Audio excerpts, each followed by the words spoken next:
Okay, time for more riddles, the Parents Edition. There are 3 categories of questions: easy, which award 1 point each, average for 2 points, and hard for 3 points. We're going to start with the easy ones. Remember, every correct answer gives you 1 point. Jason and Steven are home alone with their kids. Jason is talking to his mother, and Steven is watching a baseball game on the TV. Who's being negligent?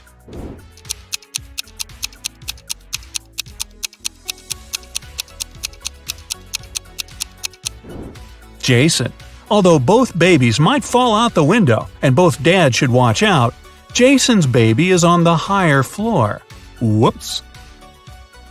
Mila and Gregor cook dinner for their kids. Which one of them is, the most confused?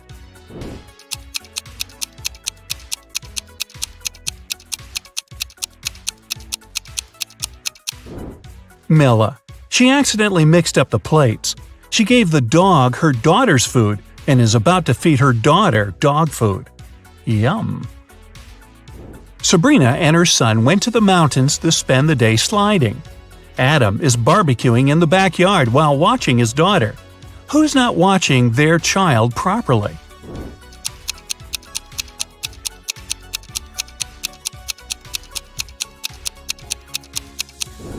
Sabrina. Her son is sliding right into a big hole in the ice. Rebecca and Natalie took their kids to the lake. The boys are about to jump from the cliff. Whose child is in danger?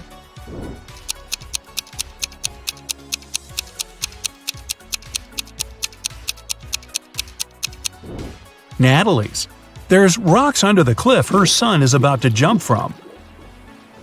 Megan and Rachel were cleaning their kids' rooms. Rachel noticed her son's phone and decided to check it, and Rachel found her daughter's diary. Who's in trouble?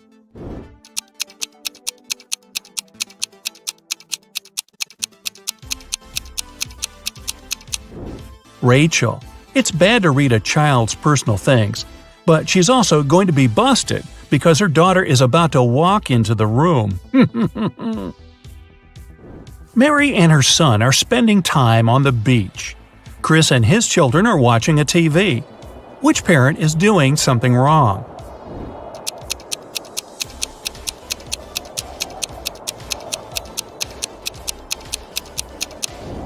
Mary. It's dangerous for anyone to be in the water during thunderstorms. Now we're moving to harder questions. Every correct answer awards 2 points. Meredith is teaching her daughter to do her makeup. Beverly is teaching her teenager to style her hair. Which mom is doing something wrong?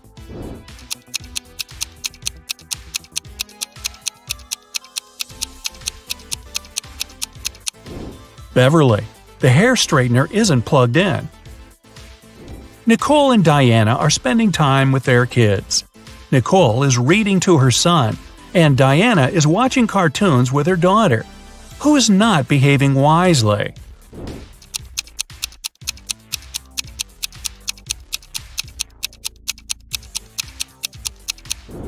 Nicole. She forgot about the food that she's cooking in the oven, and it's burning. So it's going to be takeout tonight. Bradley and Ryan's sons are blamed for painting a face on a neighbor's fence. Both boys denied doing it, and both fathers believe their sons. Who's been misled?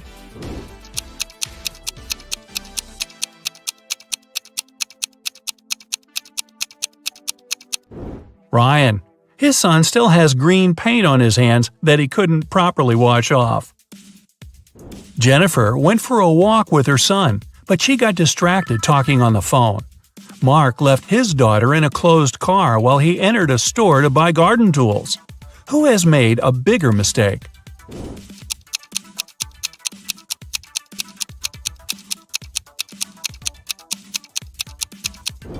Mark.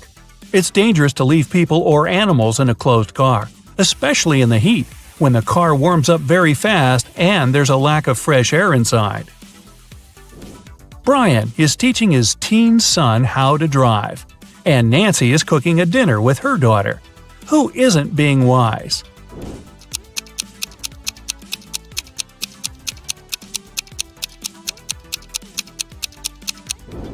Brian.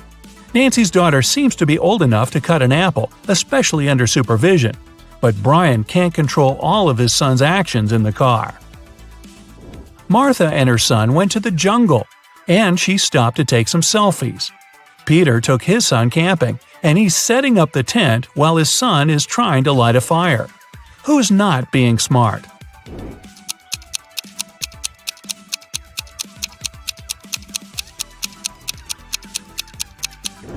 Martha. Her baby is approaching a snake that can be venomous. Melissa and Stephanie are doing chores. Melissa is handling the laundry, and Stephanie is cleaning the kitchen. Who should be more careful?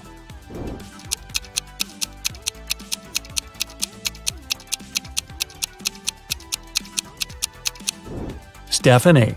Her daughter put her cell phone in a dishwasher. Tiffany and Michael's sons came back home after a study evening at their friend's house. Neither parents are suspicious. However, someone's son wasn't studying tonight. Who overlooked a party guy?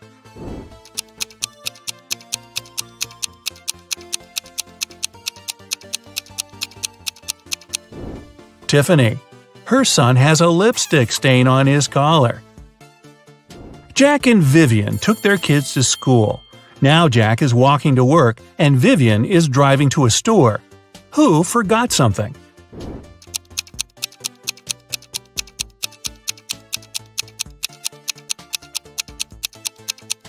Jack. He's still wearing his daughter's pink school backpack. Looking good, Jack. Charles and Penelope cooked breakfast for their kids. Which parent probably didn't get much sleep the previous night?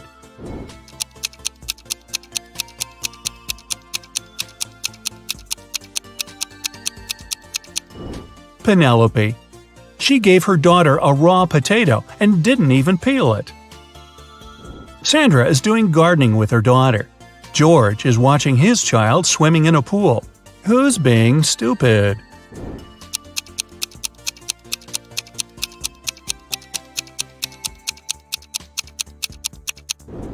George. He fell asleep and left his son in the pool unsupervised. What's more, the boy took off his armbands and can drown. Uh-oh. Elizabeth and John's daughters came home. They said they were doing a group science project, and both parents believed their daughters. Who didn't detect a lie?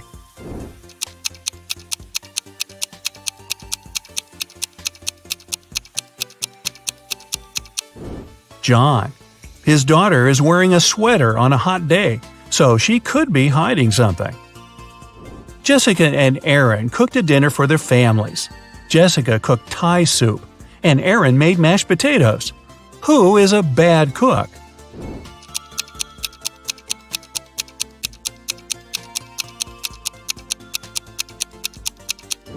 Jessica. Her daughter poured her soup in a flower pot.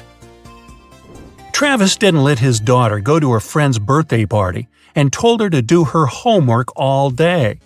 Christina's son had to spend the day in his bedroom too, instead of going to the movies. When the teenagers came down to dinner at 7 o'clock, which parent didn't notice they're being lied to?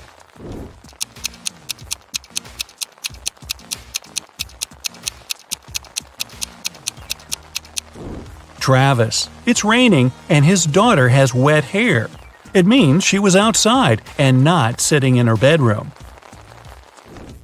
And finally, the hardest questions for 3 points each. Dustin is cooking dinner with his daughter. Joseph is mowing the lawn while his child is playing nearby. Who isn't smart?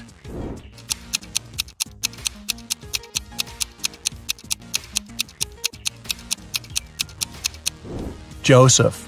Lawnmowers are very dangerous machines and should never be used if there are kids around. Sean is teaching his little son how to chop wood. Camilla is listening to music and washing the dishes while her baby is sleeping upstairs. Who's making a mistake?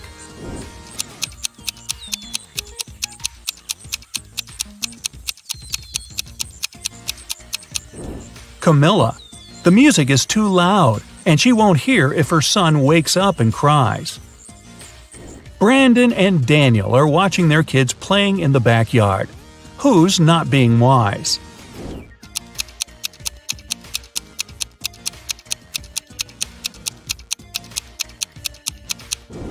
Daniel.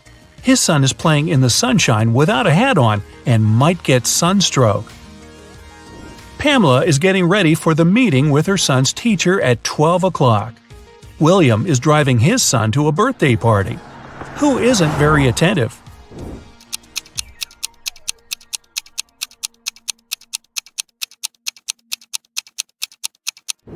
Pamela. She must have confused the time. The meeting was at 12 o'clock, but it's already 1:30. Thomas is reading a newspaper while watching his son. Molly is talking on the phone while dinner is cooking in the oven.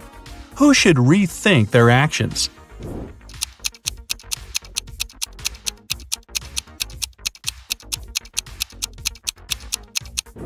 Molly. She forgot to turn on the oven. Samantha and Bob are sending their kids on a school field trip. Which of the parents forgot to do something?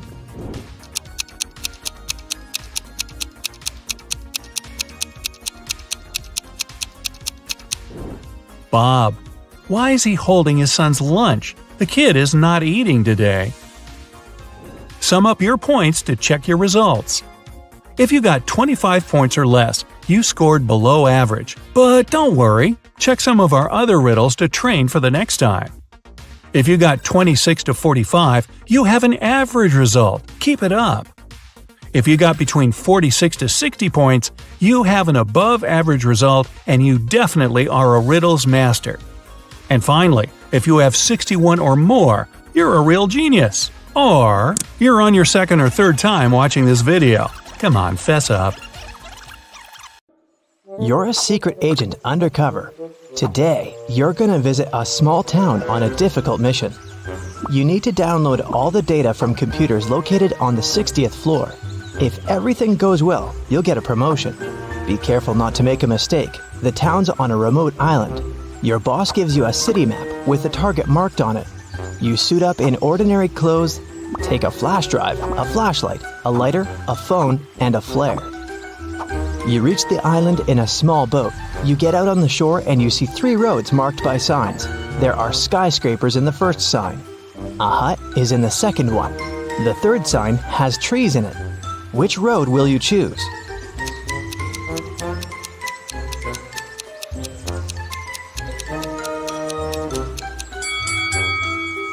You need the data stored on the 60th floor. That's why you chose the first road. It leads to skyscrapers. First, you pass through a dense forest and come to a river shore. The town is on the other side. You can't cross the river because of the strong current. Besides, you don't know how deep it is. You see a ruined bridge on your left. There's an old boat on your right, but it's unlikely to help. What will you do? You can't go back.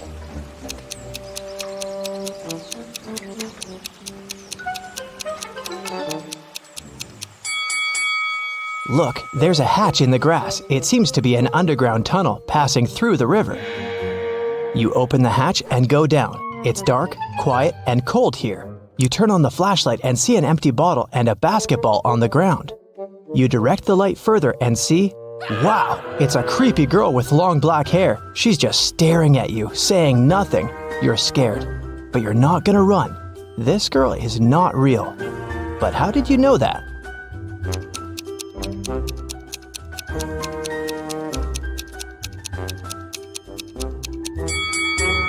The basketball with the bottle casts shadows, but the girl doesn't. She's just a dark memory from your past. You rub your eyes, and the girl disappears. You go through an underground tunnel and climb up. Great! You made it into town. You walk down the street and notice that all the people are looking at you. Why do you seem suspicious to them?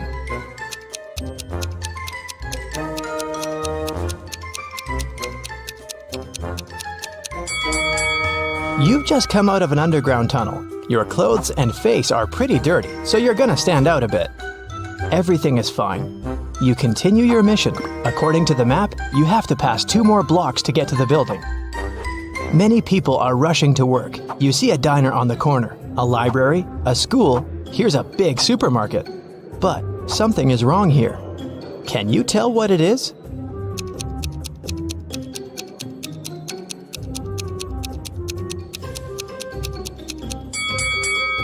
There are no cars on the roads. You're approaching the skyscraper. You try to open the door, but it's closed. Take a look around and decide how to get inside. You have 3 options: a fire escape, a hatch, and find out yourself.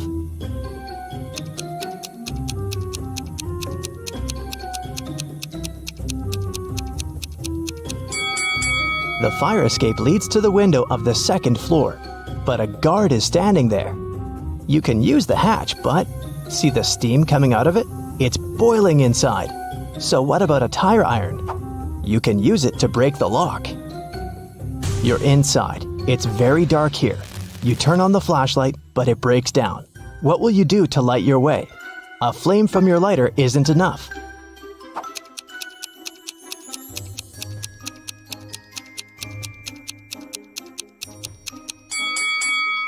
Look at the windows. They're all covered with curtains. Just pull them aside and let the light in.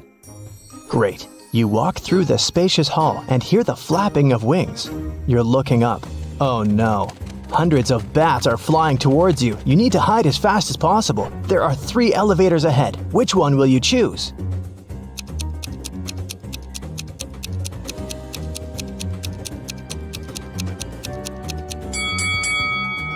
The first elevator is on the 25th floor. It will take too long to get down here. The number 0 is above the 2nd elevator. The 3rd elevator doesn't show any numbers, so it doesn't work. So, the 2nd elevator it is. You press the button of the 2nd elevator and quickly go inside. You push 60 and lift up. The elevator gets stuck on the 35th floor. The lights turn off. You open the hatch and climb onto the roof. You see 2 other elevators coming up to you from below. Which one will you jump in? There's a fire in the 1st elevator. The 2nd one fills with water. What will you choose to survive?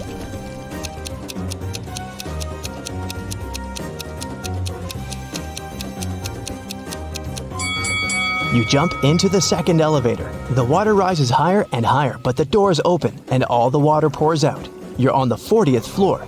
It seems that using elevators is a bad idea. So you decide to climb 20 floors by stairs. You run 5 floors and smash against the wall made of hardened sand. What will you do? You can't use the elevator. How to get through the obstacle?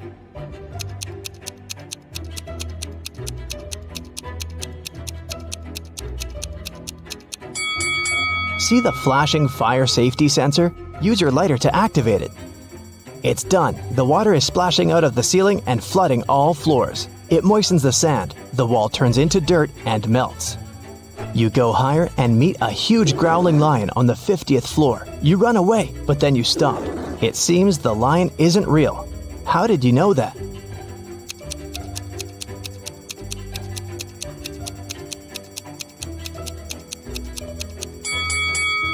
There was a fire alarm. The lion should be wet, but it looks perfectly dry.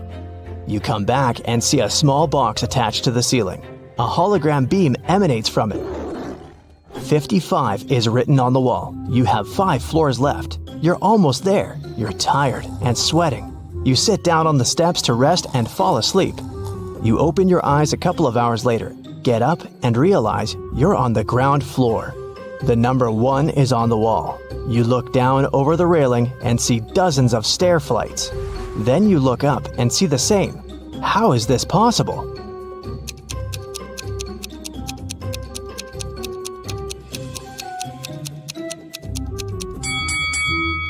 You're still on the 55th floor. Someone's just painted 1 over the numbers. Look, they left a bucket of paint and a brush nearby. You touch the number and feel the fresh paint. You move 2 floors up and meet 2 big guards. They block your way and say, "Only a smart one can pass, so solve our riddle." A young pirate is sailing to an island. A ship with 20 people on board goes towards him.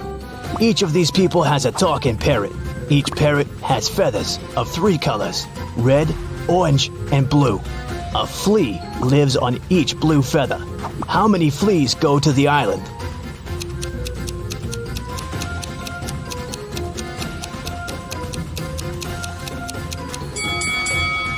None.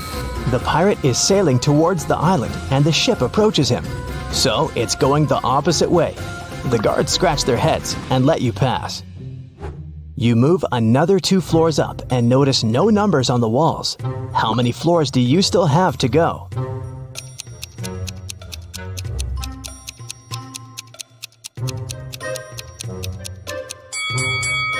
You woke up on the 55th floor. Then you passed 2 floors and met the guards. And now you've advanced by 2 more floors. Therefore, you only have 1 left. You run up the stairs, open the door, and it's locked, of course. You're almost there. What will you do?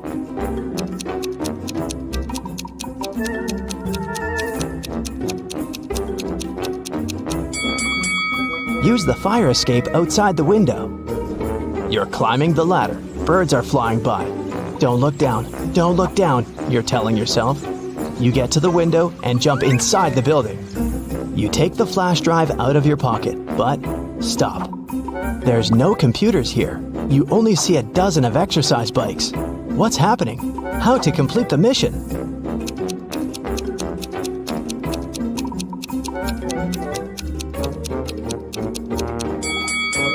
You've climbed the fire escape to the 61st floor.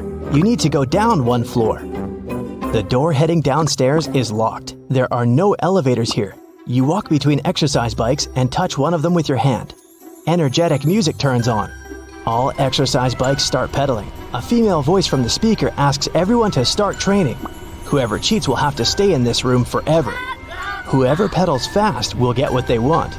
You don't want to stay in that room, but which bike to choose?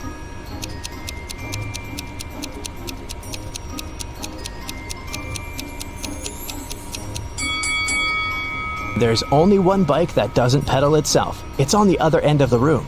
Get on it. You quickly start pedaling and notice the floor is going down. The harder you work out, the lower you go. Sweat is pouring off you like a stream. You jump off your bike and see a huge computer. You stick the USB into it and copy all the data. The alarm is activated. You can smell the smoke. It's a fire. It comes from the lower floors. The files are copied. You put the USB in your pocket and run to the roof. The building is burning. You don't know what to do.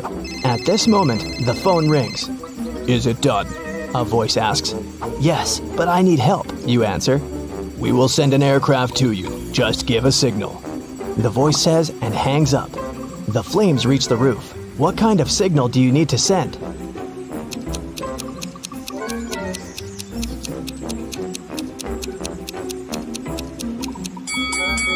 You have a flare, remember? You release the signal rocket in the sky. A few seconds later, a plane appears. It throws a ladder down to you. You jump on it and fly away. Mission complete. You're getting hungry and want to boil a 2-minute egg. If you only have a 3-minute hourglass timer, a 4-minute hourglass timer, and a 5-minute hourglass timer, how can you boil the egg for only 2 minutes?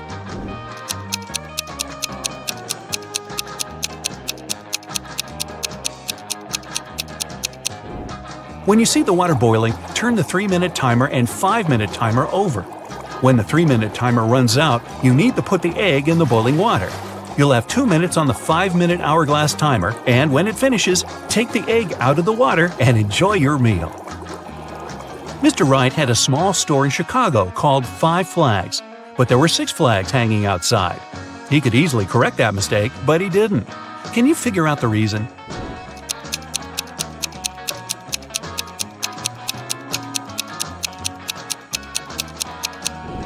At first, it was just a mistake, but later Mr. Wright noticed that people would often come to his store to tell about that problem, which increased his sales.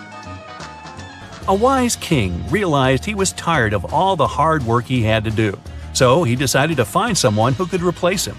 He decided to make a challenge, and the one who nails it will become the new king. Anyone who wanted to take the throne needed to put a whole cucumber into a glass bottle without cutting the cucumber or damaging the bottle. The participants had a week to do it. This challenge seemed to be impossible, so only 5 people decided to take part, and there was only one winner. How did he put the cucumber in the bottle?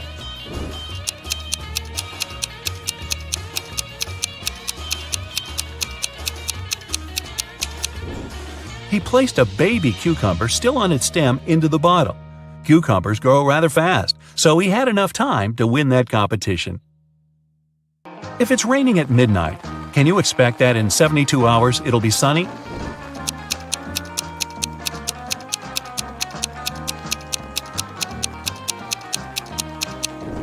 Nope, in 72 hours, it's going to be night again. You see a bathtub filled with water. You have a spoon, a cup, and a bucket. Which will you choose to empty the bathtub?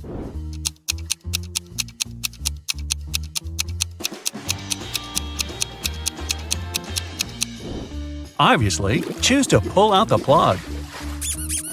Allison majored in math at university. Her roommates wanted to test her intelligence. They took 3 envelopes and wrote short messages on them. Then they put the answers to Allison's exam questions in one of the envelopes.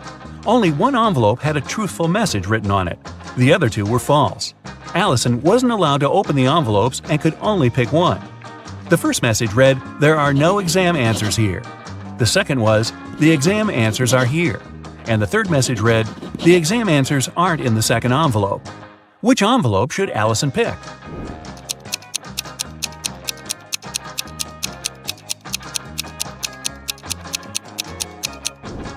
The third one. It tells the truth, which means the exam answers are in the first envelope. Joanna and Josh were on their honeymoon in France. On the first day, they went on a city tour around Paris and left all their stuff in the hotel room. When they came back, someone was standing outside their door trying to get in. The couple called the receptionist right away, but the man claimed Joanna and Josh owed him some money for the tours they had taken in the past 4 days. The receptionist knew the man was lying right away. How did he figure it out?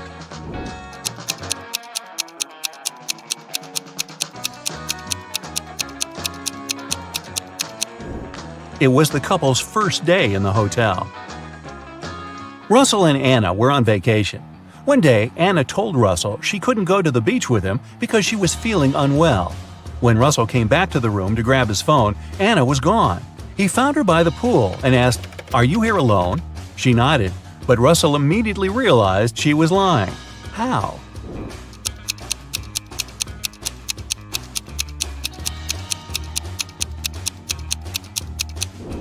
There were 2 soda pops on her table and 2 fruit platters. Apparently, this was also going to be Russell and Anna's last vacation together.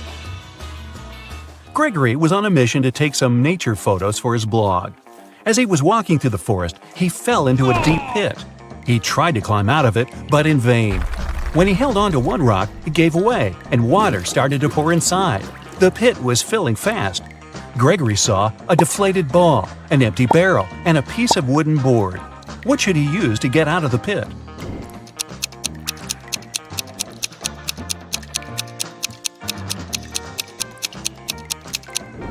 Well, the deflated ball is too small and has a slit in its side. The wooden board won't support his weight.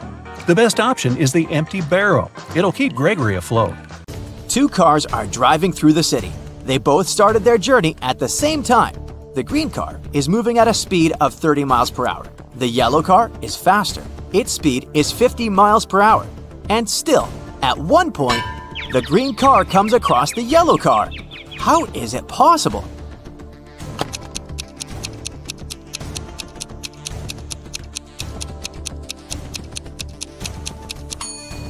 The cars are traveling in opposite directions.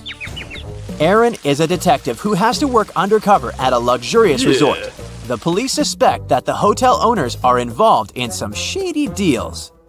Aaron's task is to sneak into the manager's office and check his documents, but the door is locked, and there's a combination lock. Aaron has to figure out the password. The detective knows he needs to solve a math riddle, and the answer will be the code. As soon as he punches in the code, the door opens. What is the correct number?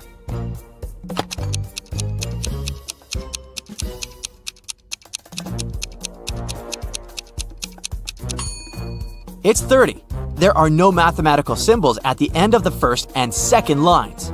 It means the whole thing looks like this. A very famous painting disappeared from a museum. Later, the police managed to find it, but there was a problem.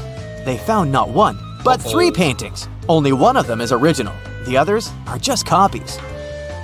Can you help the police figure out which is the original painting?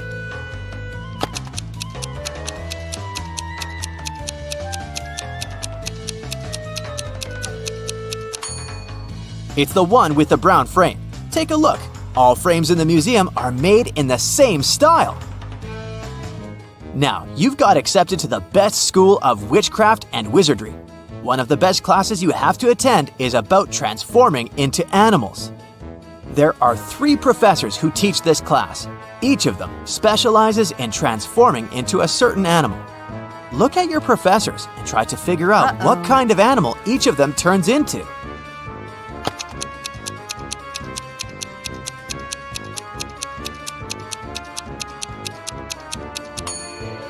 Have you noticed that the first professor has a forked tongue? He must transform into a snake. The second professor has a lion's tail. It must be the animal she transforms into. And the third professor has bear claws. He must turn into a grizzly bear. Maria was a princess and the heir to the throne. One day, an evil witch lured the girl into a magic forest. Maria got lost. Luckily, she had an enchanted pendant given to her by one of the king's magicians. "It will help you find your way back home if you ever get lost," he said. Maria tapped the pendant, and 3 spirits appeared in front of her. The first spirit was an owl, the second was a butterfly, and the third spirit was a hawk.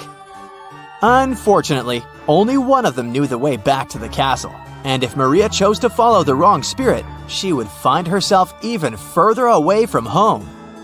Can you help the princess pick the correct spirit animal?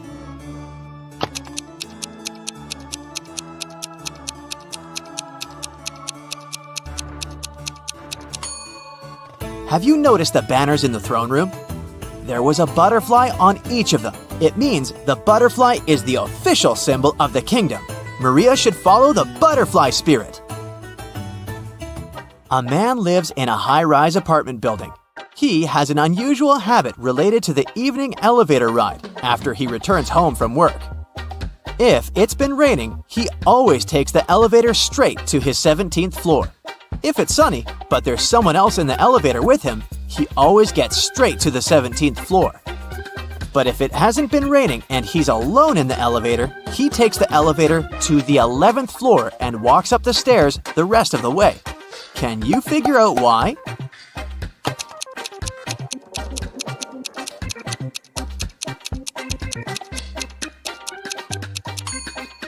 The man is very short. He can only reach the button for the 11th floor.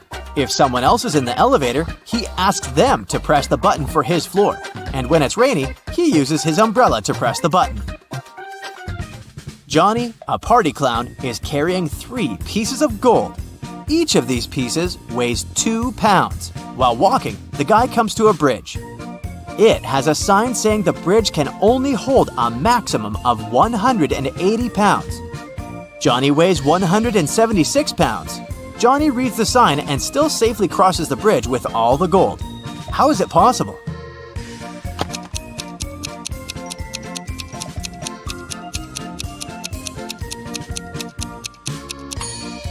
Johnny is a clown, so he knows how to juggle.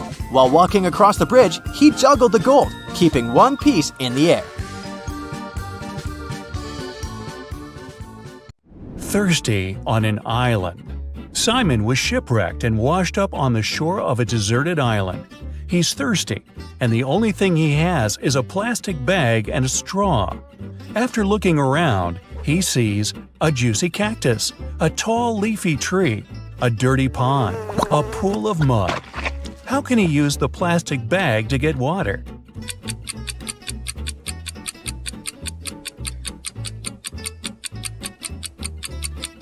He can't use the cactus. It can be toxic, and without a sharp tool to reach the pulp, the plastic bag is useless.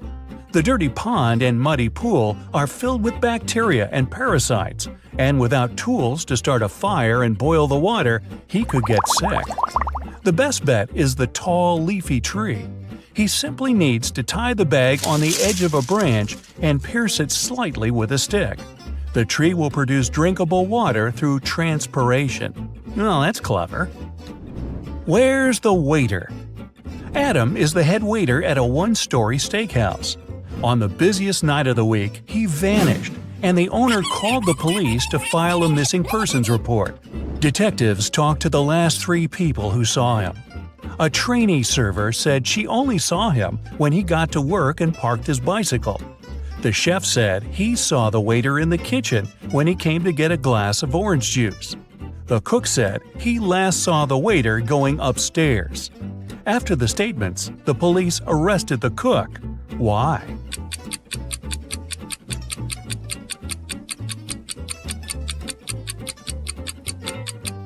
This was a one-story restaurant. He couldn't have gone upstairs.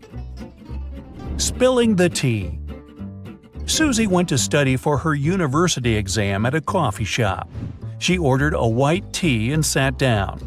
10 minutes later, she got up to go to the bathroom. When she returned, her laptop wouldn't turn on and her teacup was empty. Someone had spilled the tea on her computer and cleaned it up. She called the manager, told him what happened, and they came up with 3 suspects. The barista said he had been swamped and didn't see anything.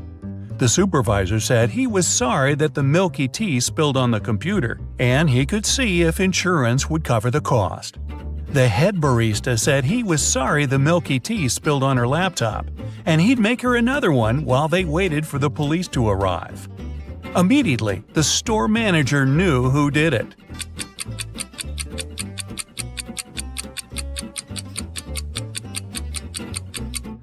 It was the supervisor. He couldn't have known that the tea had milk in it since it was cleaned up.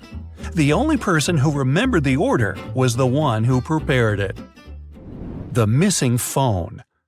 We're at the coffee shop again. This time, Stuart forgot his phone on the table when he left. But once he realized and came back, his phone was gone. He saw a guy running outside the store, and Stuart chased him. When he caught him, Stuart said, "I've lost my device. Did you take it by accident?" The man replied, "I have no idea where your phone is, sir. I was just grabbing coffee." Stuart immediately called the police. Why?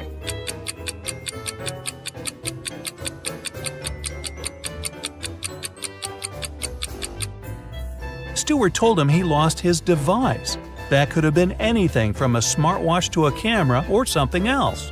The guy couldn't have known it was a phone unless he took it. Where did the baker go? The Cupcakes Den is a local shop that became famous for its tasty, well, you guessed it, cupcakes. On Monday morning, the head baker vanished, and the shop couldn't deliver the 200 cupcakes they had promised for a birthday party.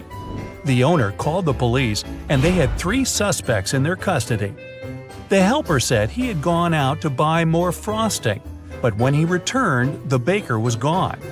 The waiter said he had been cleaning the shop of the massive mess from making the 200 cupcakes. The manager said he was meeting with a new supplier to get more beef jerky at the shop. The detectives knew who was lying. Can you guess it?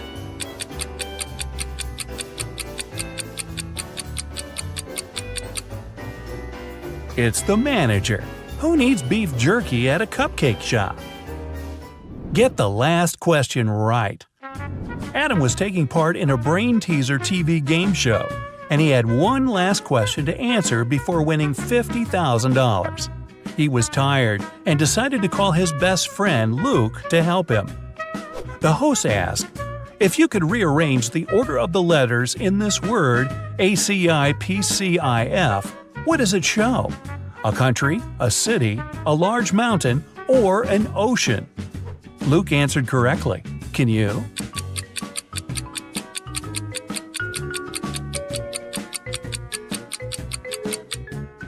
An ocean. If you unscramble the word, it shows Pacific. Where's he hiding? Martin vanished one morning and his family called the police. Detectives searched everywhere and questioned 15 people, but none of them gave any untruthful answers.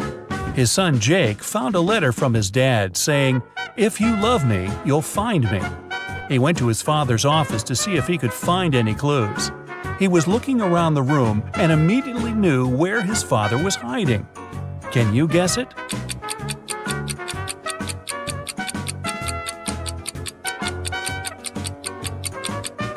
On the wall, there's a picture frame with his dad's cabin, and it's got a hand-drawn circle on it.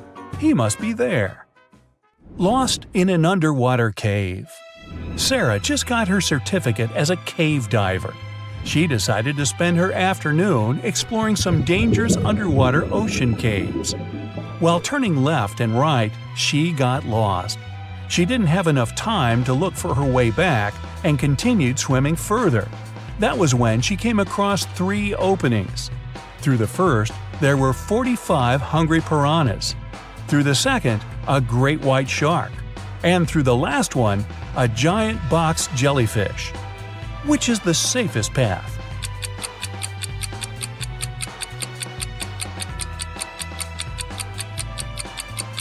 The first one. Piranhas are freshwater fish. They can't survive in salt water. The van. Susan was outside watering her plants when she noticed 3 people dressed in black clothing carrying electronic devices from her neighbor's home. She asked them what they were doing, and they said they were from a moving company. Immediately, Susan called the police. Why?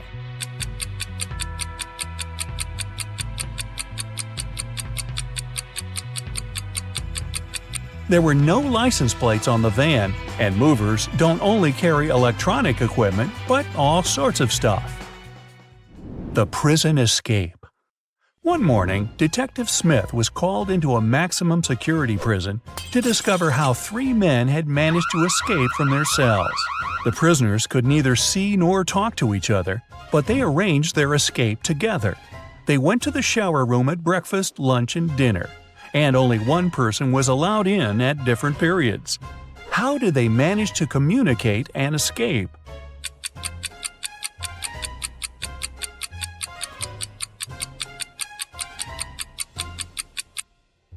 They wrote messages to each other on the bathroom mirrors, used steam to read them, and planned their escape together. The villa disappearance. It was a cold, rainy weekend. Michael, Susie, Amara, and Luke were spending Saturday and Sunday together playing board games. On Saturday morning, when they woke up, Amara was missing. They looked everywhere for her but couldn't find her. That was when Luke called the police. Detectives examined the room and asked everybody what they were doing at 4 a.m. Luke said he couldn't sleep, so he went downstairs to the gaming room to play some online games. Michael said he couldn't sleep either, so he went outside to look at the stars. Susie said she followed Michael outside to get some fresh air. That was when the detectives figured out who was lying.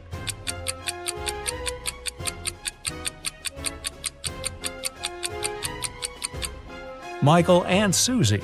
It was a rainy weekend, remember? The cursed photo. Alan was on his final stretch to becoming a detective. He passed a bunch of assessments until he reached the last one. This was where his attention to detail skills would be tested. The chief of police handed Alan a photo. He told him, "This is Michael. He's having a birthday party. But something in this photo is very eerie."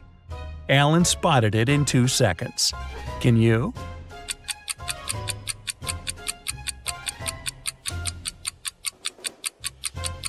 There's a hand inside the blue balloon. Well, how did it get there? The right amount of water. Peter was the best problem solver in his class. One day, his chemistry teacher called him up to test his intelligence and inspire his peers. He gave Peter 3 glass jugs. None of them had any measuring markings on them, but just a label showing their maximum capacity. The first jug was filled with water up to the top, and the label read 8 liters. The second was empty, and its label showed 5 liters. The third was also empty, with a maximum capacity of 3 liters. The teacher told Peter to arrange the liquid so that only 2 liters remained in one glass jug without using any measuring tools.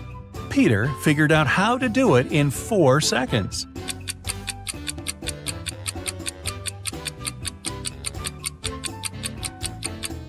First, he needs to fill the 5-liter jug all the way to the top. Then he needs to pour the water from the 5-liter jug into the 3-liter jar until it's full. What remains in the 5-liter jug is 2 liters. The treasure coin. An archaeologist spent the past year looking for a lost ancient treasure. As he was digging, he found one ancient gold coin. He took it to his museum. When his colleagues carefully cleaned the coin and took a closer look, they refused to accept it. Why?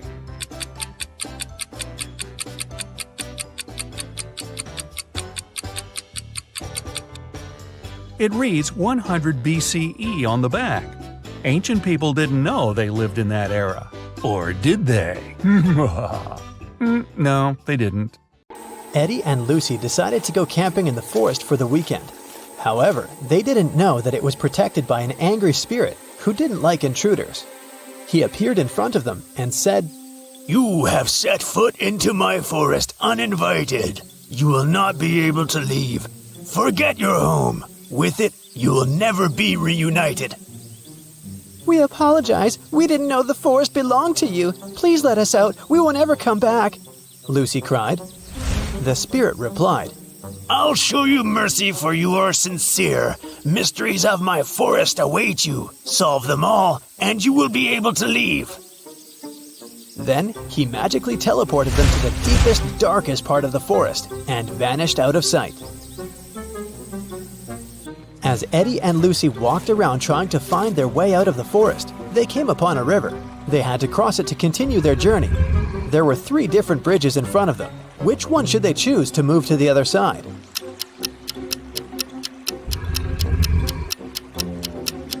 Do you see the weird river monster hiding under the stone bridge? It looks dangerous. And the wooden bridge looks so old, it can crash at any minute. So, they should choose this one. After Eddie and Lucy crossed the bridge, they saw 3 different paths in front of them. The first road led to a cave where giant hungry trolls were living. The second road led to the house of evil witches who needed human blood for a spell they were casting that would allow them to stay young forever. And the third road led to a swamp where an 8-headed snake was waiting for its prey. Which path should they follow?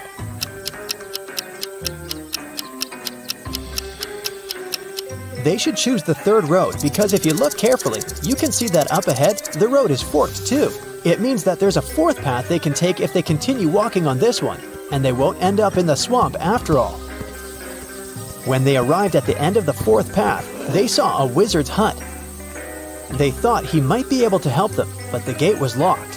When they tried to force it open, a magical quill came flying towards them from one of the windows of the hut and started writing a riddle in the air. The only being who can let you in is my familiar Arthur the Owl. He must be sleeping on a tree at this hour. To convince him, you must bring him his favorite flower.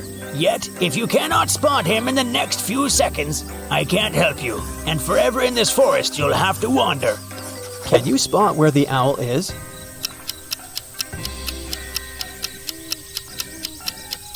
Look there! Eddie and Lucy managed to spot not 1, but 3 owls standing on a tree branch. Only one of them was Arthur. If they don't figure out which one of them is Arthur, they won't be able to get help from the wizard. The first owl said, The third owl is not Arthur. The second owl said, I am not Arthur. And the third owl said, I am Arthur. However, only one of them was telling the truth, and the others were lying. Can you figure out which one is Arthur?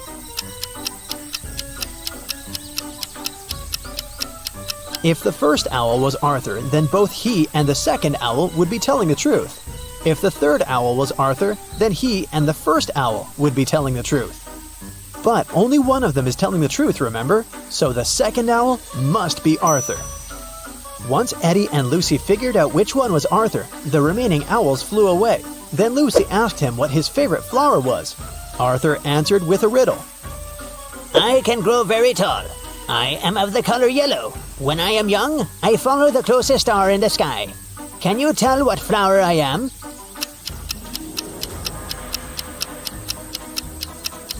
Arthur's favorite flower is the sunflower. Eddie and Lucy had to bring a sunflower to Arthur for him to let them in. They asked him where they could find one, and Arthur told them that they could get it from the sunflower field that was located between the cornfield and the wheat field. When they asked which direction they should go, Arthur said this. If you went east, took a right turn, covered some distance in that direction, then took a left turn, and finally took another left turn, which direction would you be facing? That's the direction you must go. Can you tell what direction that is?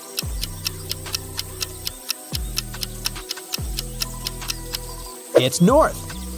After Eddie and Lucy had walked for some time, an angry leprechaun jumped onto them out of nowhere and knocked them out with fairy dust. They opened their eyes in a prison cell.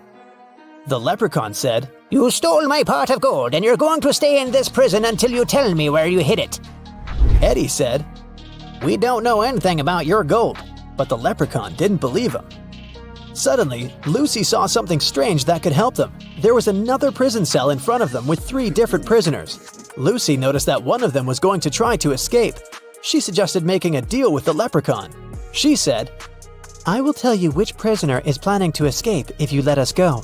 He's probably the one who stole your gold, and I promise we'll help you find it once you free us. The leprechaun agreed to the terms. Take a look at these 3 prisoners. Can you tell who's trying to escape?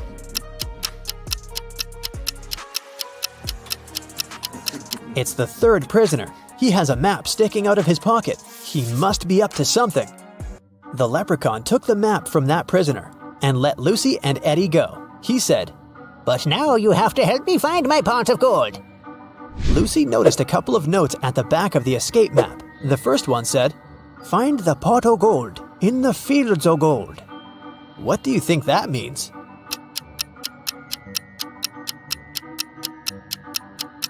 Remember what Arthur said? He informed Lucy and Eddie about 3 different fields: sunflower, corn, and wheat.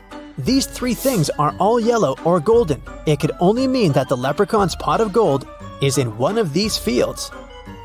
The road from the leprechaun's prison to the fields was foggy. They lost their way and arrived at part of the forest that even the leprechaun didn't even know about. Eddie immediately noticed 3 unusual things. Can you spot them?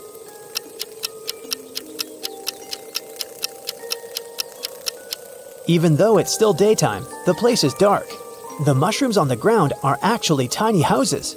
And finally, one of the butterflies flying there in the distance is no butterfly at all. It's a fairy. As soon as Eddie spotted the fairy, it flew next to them and said, The fairy mother wanted me to bring everyone food, but when I asked what she wanted, she only said this. Remove the outside, cook the inside, eat the outside, and throw away the inside. What I want is what this is. But I don't know what that means. Can you help me, please? Do you know the answer?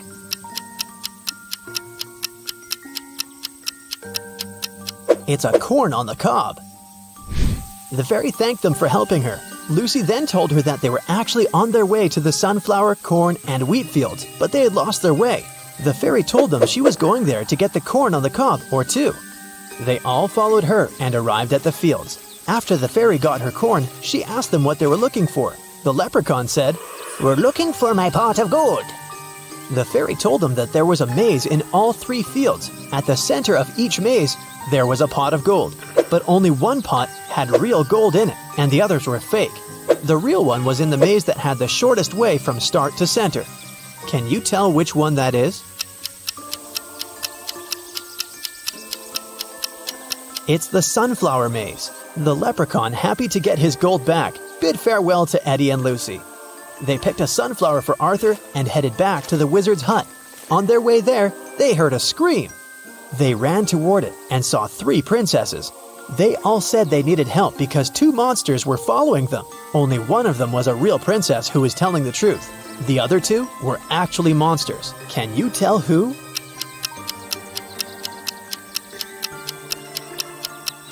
The real princess is the second one. If you look closer, you can see that the first princess has a monster's tail, and the 3rd princess has tiny ogre ears. So she would be one of the monsters chasing the real princess too.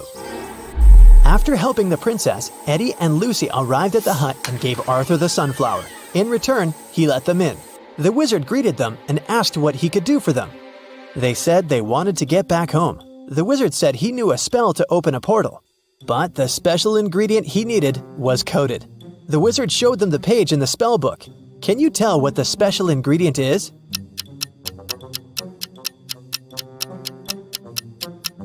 It's one piece of feather from a crow. The wizard prepared the spell, but something went wrong with it, and instead of one, 3 magical portals appeared. Behind the first one, they could see a knight holding an axe. Behind the second one, they could see a robot shooting lasers from its eyes. Behind the third one, they could see a vampire with a dagger in his hands. Only the safest one would transport them home. Which one is it?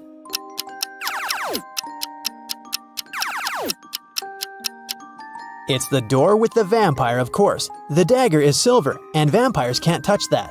That must only mean he is not a real vampire, maybe some guy in a costume. Who knows? You're tired. Oh, you'll just lie down on the edge of the bed, and a 10-minute nap will really help get your head on straight. As soon as you close your eyes, though, you hear a rustling in the sheets right next to you. Then you feel a cold hand on your neck. You keep your eyes sealed shut. You're way too afraid to open them, but you pinch yourself to make sure you're not dreaming. The fingers on your neck start squeezing ever so slightly. Oh, that's it. You bolt out of bed. As fast as you can, you whip out your phone and try to record the whatever it was. But there's nothing. Only an empty bed. Were you sleeping, or was it real? You noticed something. Phew. Oh, it's just a bad dream after all. What did you notice? I'll give you 6 seconds.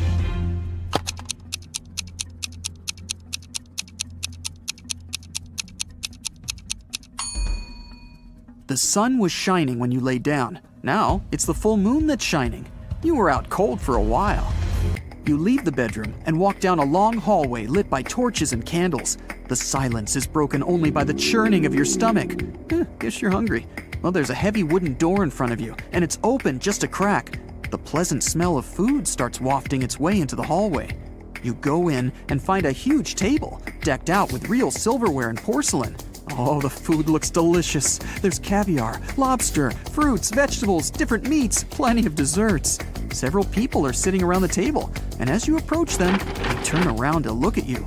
They're all vampires! How did you know? I'll give you 5 seconds to figure it out.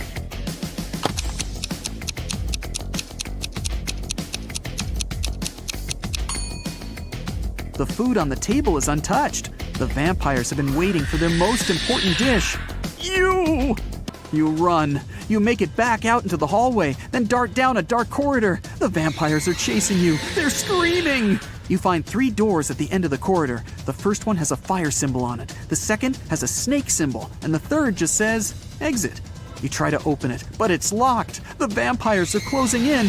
What are you gonna do? You have 4 seconds before you become vampire food.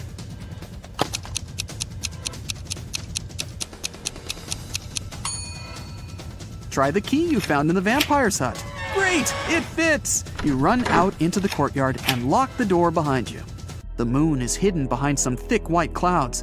You sneak through the courtyard and open the back gate of the castle. Next to the gate is a sign with an image of a werewolf on it. You walk off as quietly as possible. After about 5 minutes, you see a long bridge. There's a beautiful woman standing at the other end. She waves to you and motions for you to come closer. But something's bothering you. Could she be a werewolf? So, you can either cross the bridge or head back to the castle. What can you do to find out if she really is a werewolf? You have 10 seconds for this one. Good luck.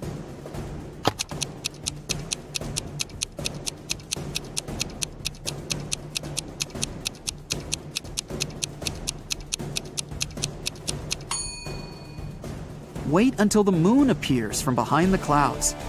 Your intuition was right. As soon as the moonlight falls on the woman, she begins to turn into a werewolf. Still kind of cute though.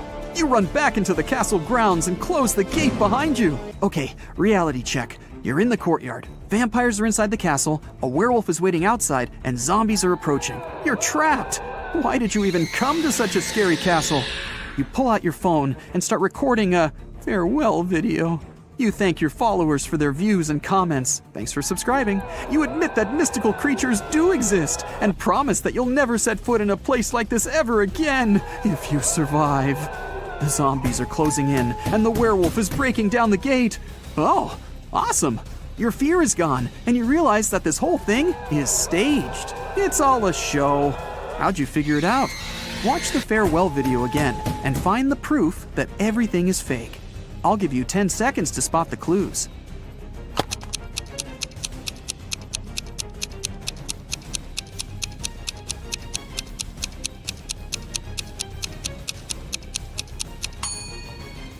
Do you see that big guy with a camera behind you in the tower window?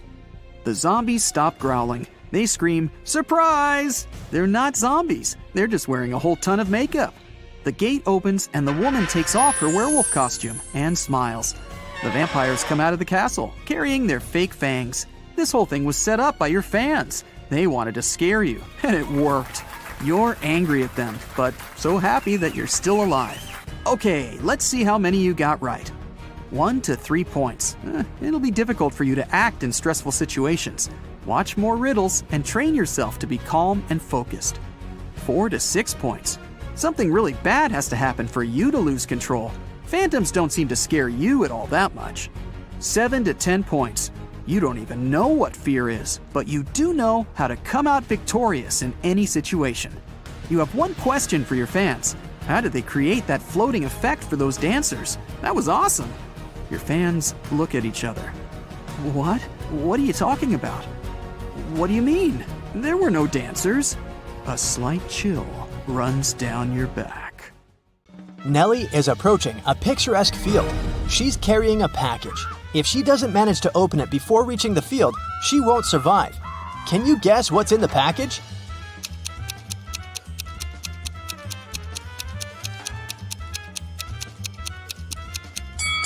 Nelly is skydiving. There's a parachute in her package. After a safe landing, Nelly decides to take a walk in a sunflower field. Can you help her spot 3 odd things about this area?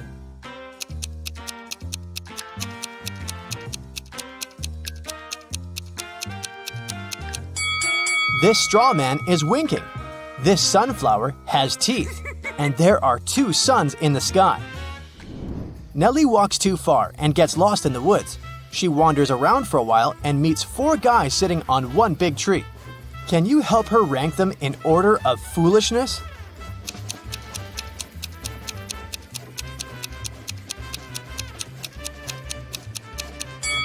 The 4th person is cutting the branch where he sits. So, he's the silliest. The first person is sitting on the branch that will soon be cut by the 2nd guy. So the first person is the 2nd most foolish. The 2nd person doesn't see that he's about to fall too, so he's the 3rd. And finally, the 3rd guy. He's a bad person, but definitely not a stupid one. Nelly moves on and finds a highway. 3 people offer to give her a ride to the nearest town. Can you help Nelly choose the safest driver?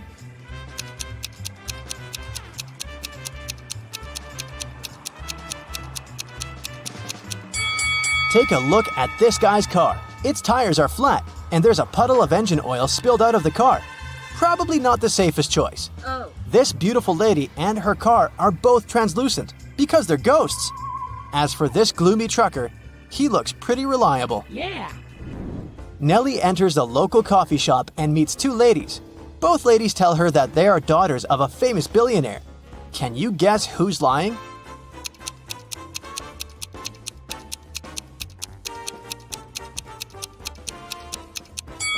The lady on the right is a liar. The logo on her t-shirt is fake. Therefore, she's not rich. Nelly doesn't have any money to buy food. The coffee shop manager feels sorry for her and offers Nelly a free lunch. But first, she has to solve his tricky riddle. Nelly agrees. Here's the task. People have stepped on me, but not many. I never stay full for long. I have a dark side. What am I? Can you help Nelly win her free food?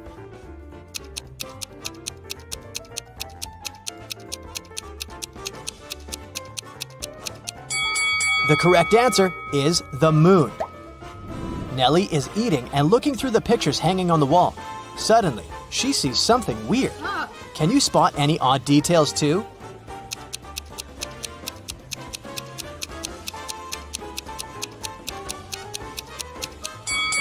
This person appears in both pictures, looking young and pretty. But the time distance between these 2 photos is 100 years. Nelly enters a flower shop and sees the owner putting bouquets in big vases. If he puts 1 bouquet per vase, he will end up with 1 extra bouquet. And if he puts 2 bouquets per vase, he will end up with 1 extra vase. How many vases and bouquets does he have?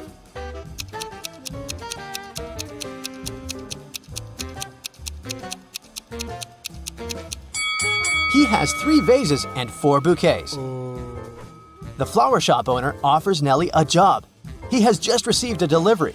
There are 3 boxes labeled red roses, white roses, and red and white roses. Each box is labeled incorrectly. Nelly has just 1 chance to pick up a flower from any box and then label the boxes correctly. Can you help her accomplish this task?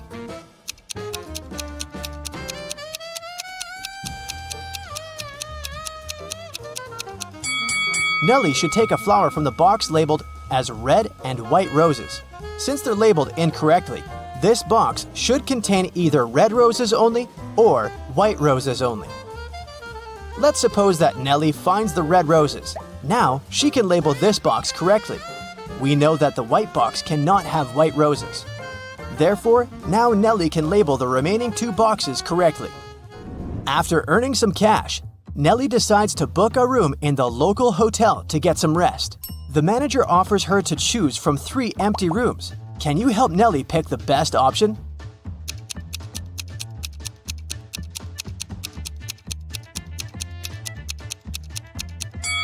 There are cracks in the window glass in the first room.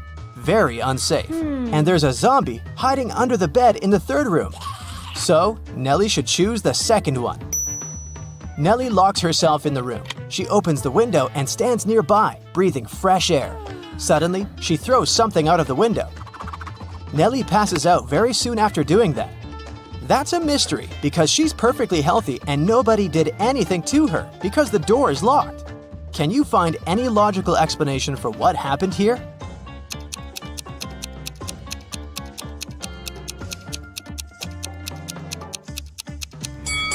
Nelly decided to throw a boomerang out of the window. The boomerang went to the maximum distance and returned back straight to her head. After a while, Nelly wakes up with a headache. She goes to the local shop to buy some aspirin. She spots 3 odd things about this place. Can you see them too?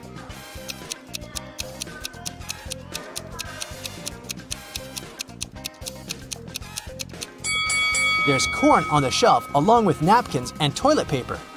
The announcement offers an 800% discount. That's too good to be true. And finally, the shopkeeper is wearing 2 pairs of glasses. Suddenly, the shopkeeper begins to yell, "Someone stole my money!" And he locks the customers inside the shop and calls the police. They arrive and question 4 suspects. Maya says, "I came here to buy water for my 12 o'clock yoga class. I'm 20 minutes late because of you." Bob says, "What's the point of stealing cash? Everyone knows that people use cards nowadays." Lily says, "This shopkeeper is a bad person. He deserved that." And Nelly replies, "Sorry, I was focusing on my own purchase. I didn't see anything suspicious."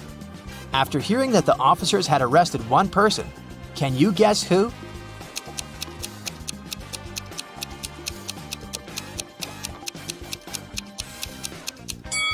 Maya, take a look at the clock on the wall. It's only 10 a.m. She's not late, therefore she's lying. Nelly is walking down the street. She sees a cozy garage sale organized by Miss Green. The fixed price for any item is only $1. Amy buys an old dress. Phil takes this beautiful antique vase, and Vivienne purchases a shabby vintage suitcase. Nelly comes over to Miss Green and says, "Oh, "Madam, you've just sold an expensive thing for a song." what?" What does she mean? Can you guess?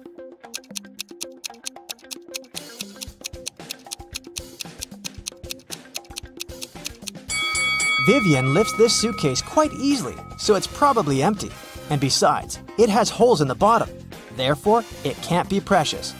This vase isn't antique. It has a sticker from a dollar store.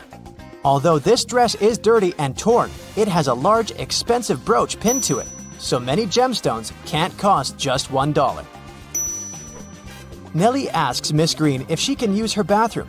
Miss Green says, Sure, it's at the end of the corridor. Nelly is walking down the corridor and confuses the doors. Nelly ends up in this messy kitchen. The door won't open. Can you help Nelly find a key?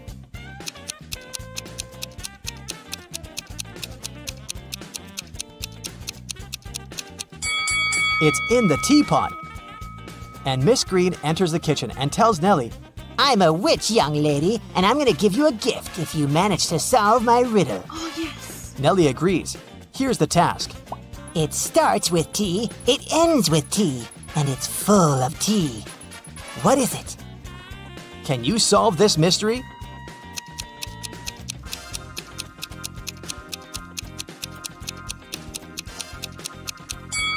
The correct answer is a teapot again. Miss Green brings Nelly to her dusty basement and says, One of these 3 doors leads to a magical world, and the other 2 are fake. You have only one attempt to choose the correct door. Good luck. Oh, yeah. Can you help Nelly out?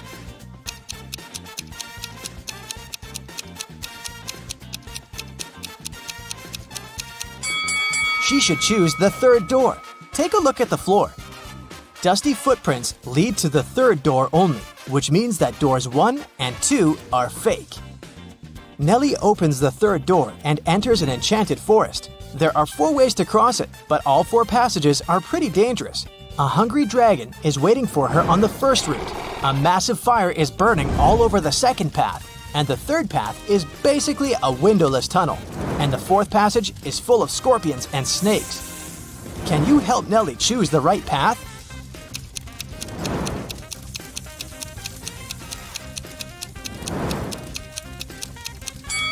She should pick the 3rd way.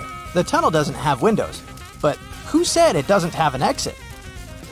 Nelly walks the tunnel and finds herself in a beautiful castle. The guard says, This castle is yours if you manage to crack my riddle. I can fill a room, but I take up no space. What am I?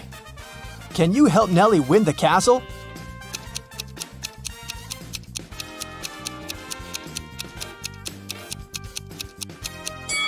The correct answer is light. Ren comes home after work. He lives with his girlfriend Maya, but she's absent, which is strange because she works from home. Ren finds this note on the fridge. After looking through the note, he calls the police and says, Please come over, someone kidnapped my girlfriend. How did he know?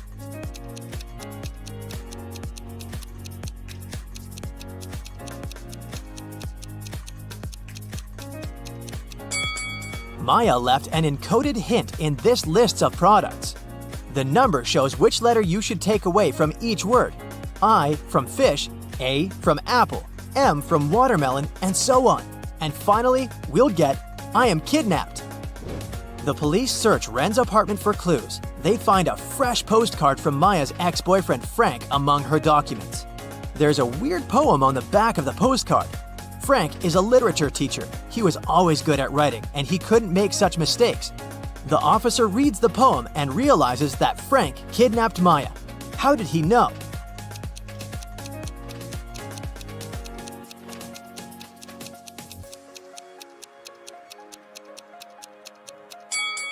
Take the first letter of each word and you'll get Maya is mine.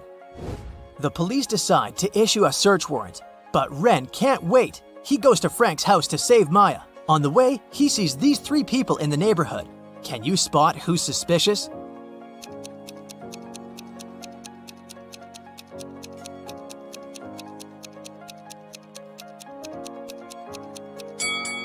The blind guy. How would he use this common camera? Ren tries to open Frank's door, but it's locked. He has to enter a 6-number code. Can you help him?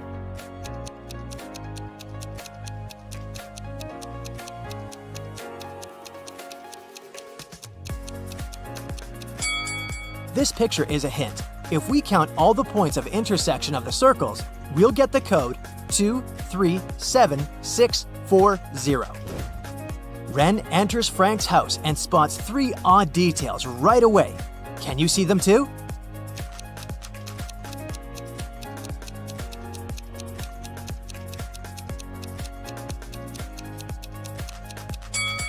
The carpet is flying. There's a boot boiling on the stove. Take a look at Maya's portrait on the wall. Her eyes are moving. Ren finds Maya in the basement. She looks scared. Frank pops out of nowhere and offers Ren a deal. I'm gonna tell you 3 facts about Maya. If you manage to spot one lie, I'll let both of you go. Ren agrees. Maya and I met at college. Snakes are her biggest phobia, and Maya was the first woman who I kissed. Can you help Ren spot one lie?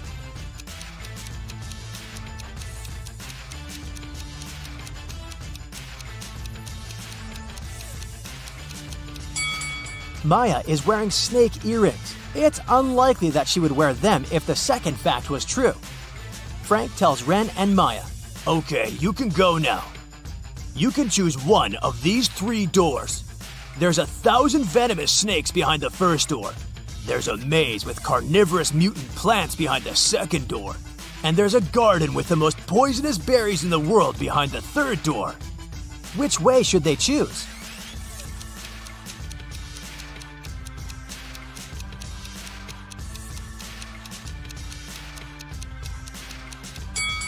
The third one, nobody said that they have to eat the berries.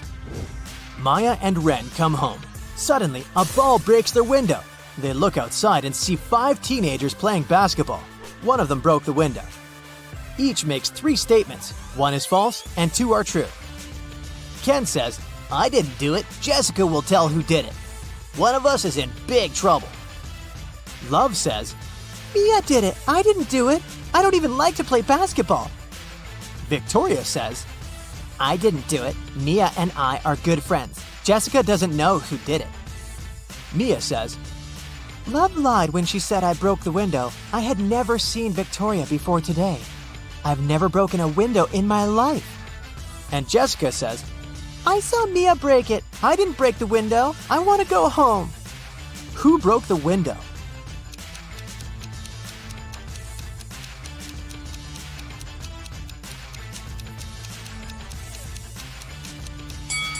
Mia's statements 1 and 3 must be true, since each player told only one lie.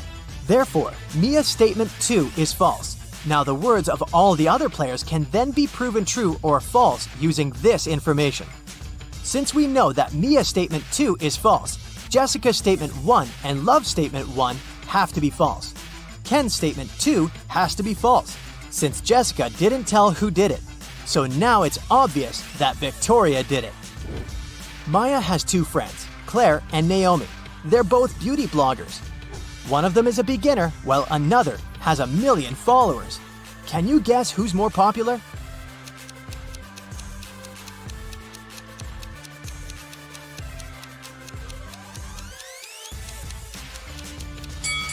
Naomi has more subscribers. She has a 1 million gold award from YouTube hidden on her shelf. Also, take a look at Claire's phone. She's watching Naomi's video and repeats after her. Ren invites Maya on an unusual date. They go to a farm. He takes these 2 pictures. Can you see any difference between them?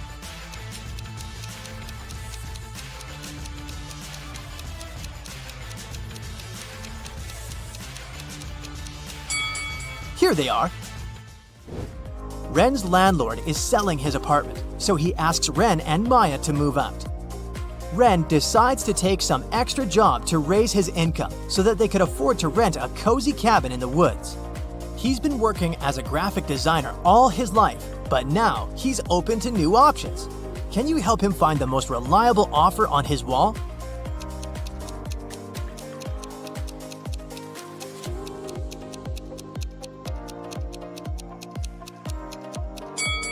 He doesn't have experience to become a firefighter, and the second offer is for ladies only. The remaining options are good, but only the job of a forester is ideal because it provides a free cabin, just what Ren wanted.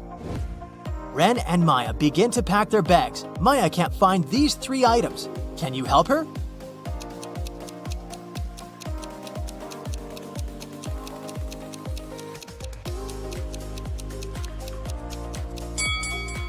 Here they are. Maya and Ren are visiting the local farmer's market. Can you find a ghost among all these people?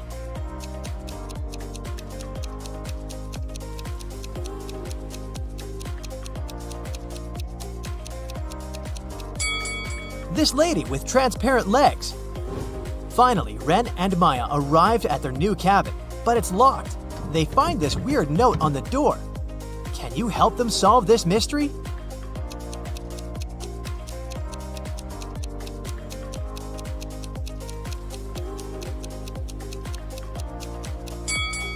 Replace every letter in this note with the one after it in the alphabet, and we get key under rose pot. Ren, Maya, Rose, and Mike are best friends. They gather to celebrate Thanksgiving at the cabin. They agreed to buy gifts for each other. Ren buys a little statue, Maya buys a bottle of perfume, Mike buys a watch, and Rose buys a phone. The gifts were packed in identical boxes. Finally, the friends exchange gifts. Everyone gets someone else's box. Mike got neither a statue nor perfume, and Rose got the watch. What did Ren get?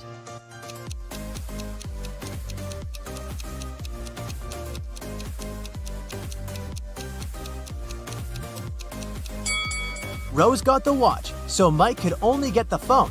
It means that Ren got the perfume and Maya got the statue. In the middle of the party, Ren goes to the toilet. He leaves his phone on a table.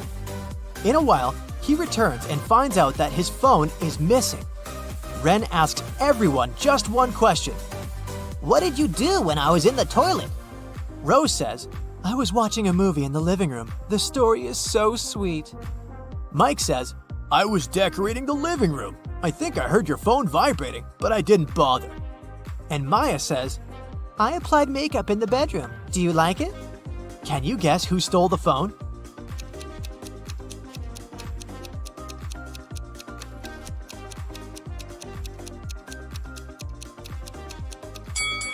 It was Mike. Ren didn't mention that his phone was gone. Maya is having brunch in a cafeteria. She's the only customer. The waitress brings her food. Maya opens a pot with soup and sees a huge spider. But thankfully, it's a toy. One of these three cafeteria workers pranked Maya. Can you guess who?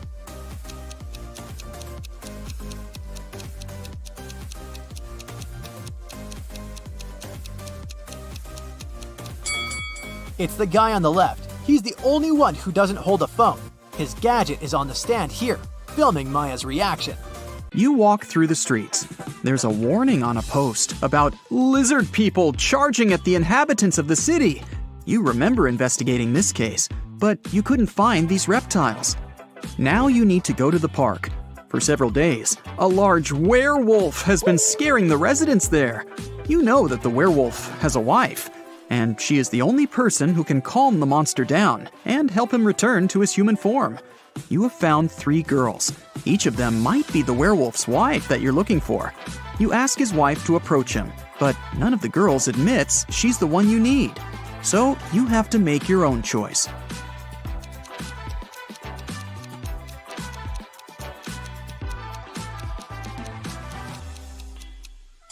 Do you see some wool on this girl's clothes? It's the wolf's fur, which means she's the wife. She walks up to the monster, hugs it, and the werewolf turns into a human. You're walking back to the car and hear some screams coming from the water. A woman is calling for help. You run into the river and swim toward the drowning woman.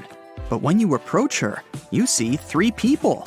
They're all screaming, but only one of them is a real human and needs help. The rest are mermaids who want to lure you to their kingdom. How can you find out who the real woman is?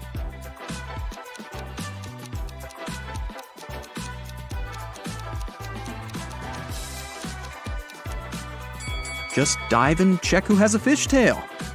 Emily has won the lottery, and now she can choose her prize. There are 3 options: a brand new Ferrari, a Gucci handbag, and Jimmy Choo shoes. Take a closer look at them and tell which prize she should choose.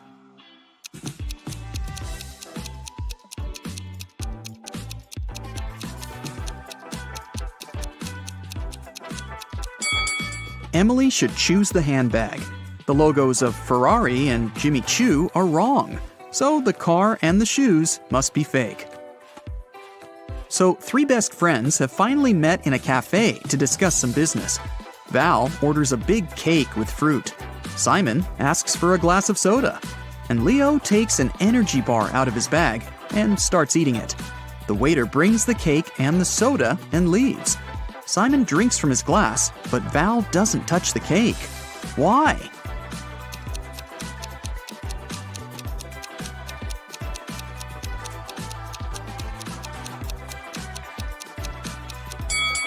There are slices of tomatoes and cucumbers on it. Val asked for a fruitcake. An archaeologist makes his way through the dense jungle of an unknown island. He's looking for a valuable treasure, a 2,000-year-old ancient cup. If he manages to get it, he can sell the artifact for millions of dollars. He comes out to a small lake with a waterfall. He dives under the water and notices 2 caves. The cup is inside one of them. Where should the archaeologist go? Think faster, he's running out of air.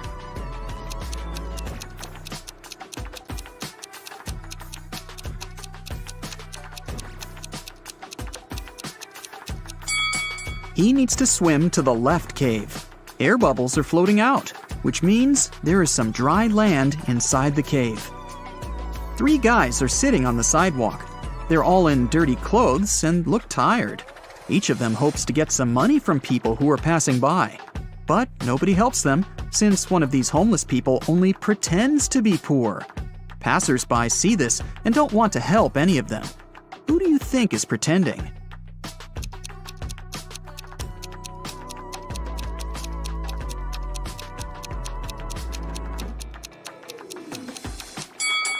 Look at this bald guy.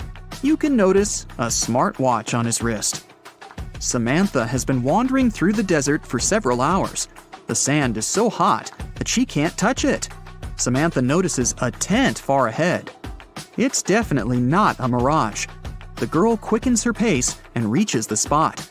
She finds a bottle of water, 2 eggs, and a frying pan inside. Samantha quenches her thirst. Now she feels hungry. But it's dangerous to eat raw eggs in the desert. You can get food poisoning. Samantha decides to fry the eggs. She wanders around, trying to find some firewood, but sees nothing but endless dunes. How can Samantha cook the eggs?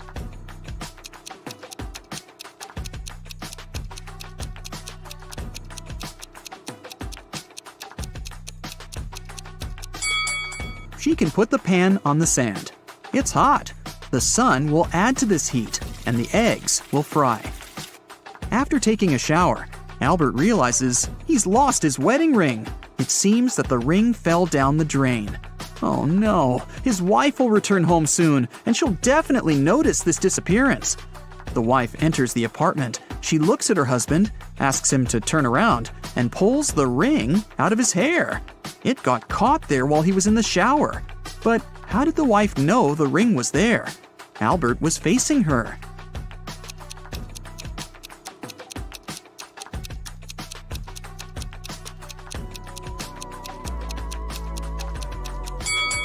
There's a mirror behind Albert. The wife noticed the ring in the reflection. 2 powerful film producers are having breakfast in an expensive restaurant. They discuss the budget for a sequel to a very successful movie that got $500 million at the box office. They speak very quietly, since they mention important details of the script. They suspect that someone might overhear them. The producers are right.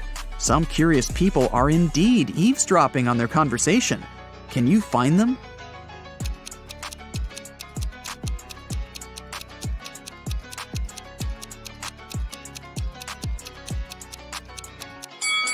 There's a guy at the next table holding a magazine upside down.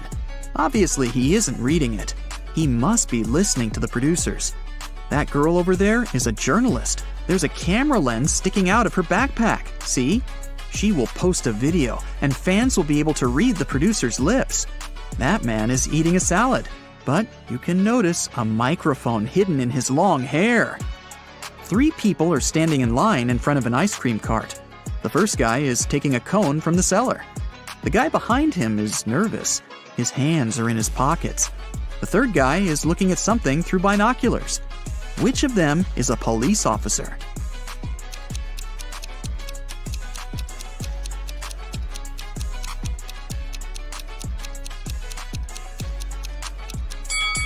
Look at the first guy. He's got a police radio in his pocket. "Where's my money?" the owner of the diner screams. It's 30 minutes till the end of the working day, but there's no money in the cash register. 3 employees have been working today, but they swear they haven't touched the money. They say there have been no customers in the diner. The boss doesn't believe them. He studies the employees, trying to figure out who's the thief. Linda is wearing a pair of sunglasses, jeans, and a stylish t-shirt. She also has an expensive phone. Michael is dressed in costly designer clothes. Sarah is wearing a regular jacket and a long skirt. Who do you think has stolen the money?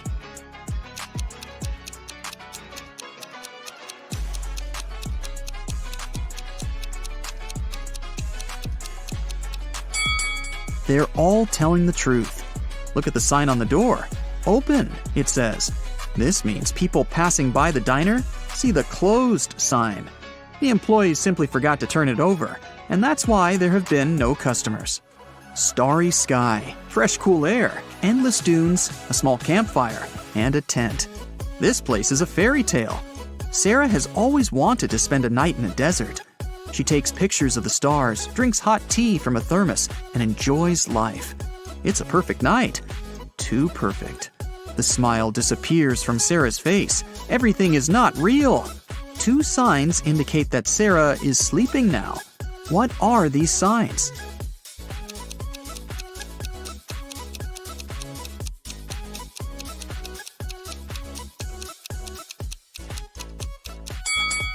Two moons are shining in the sky. A sea crab is looking at Sarah from the sand. But it's scorpions that usually live in deserts, not sea crabs. Mary opens her eyes and realizes that she's in an unknown place. There's a lot of trash in the room. A red lamp is flashing from the ceiling. Something must have happened here. Mary can leave through the door. It's open. But wait, she needs to take some useful stuff from the room. But what? She can only choose 2 items. Which ones?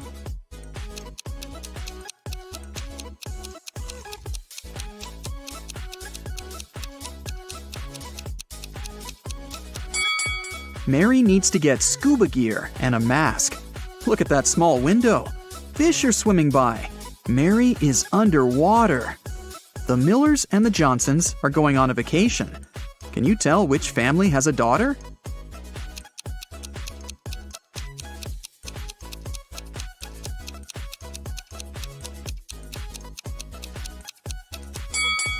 Take a closer look at their suitcases.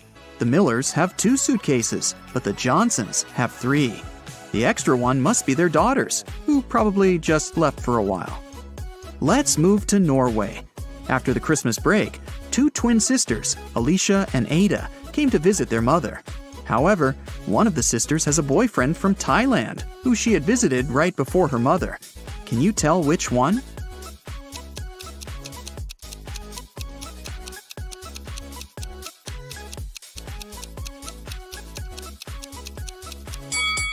Norway is a cold country in the north.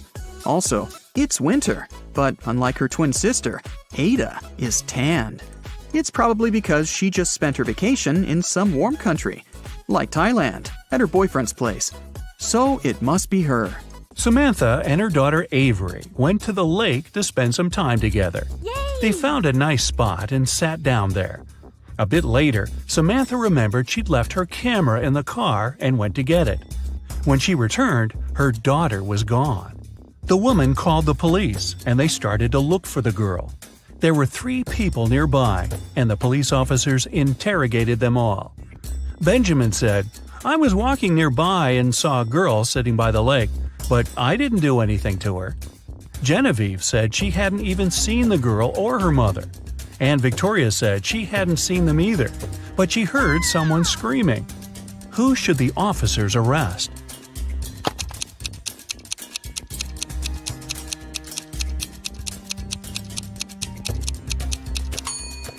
They should arrest Genevieve.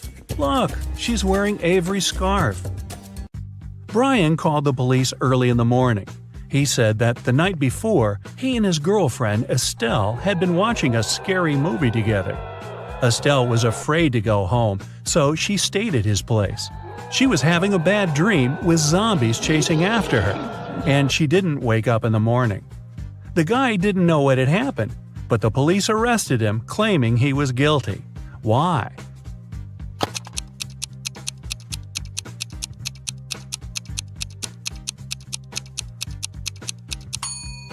The guy said his girlfriend hadn't woke up in the morning.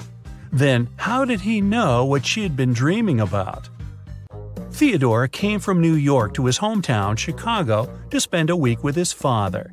3 days later, the father called the police and said his son had poisoned himself. The police examined Theodore's things to check if there was anything suspicious. After that, they took the father to the police station for further interrogation. What seemed suspicious to them?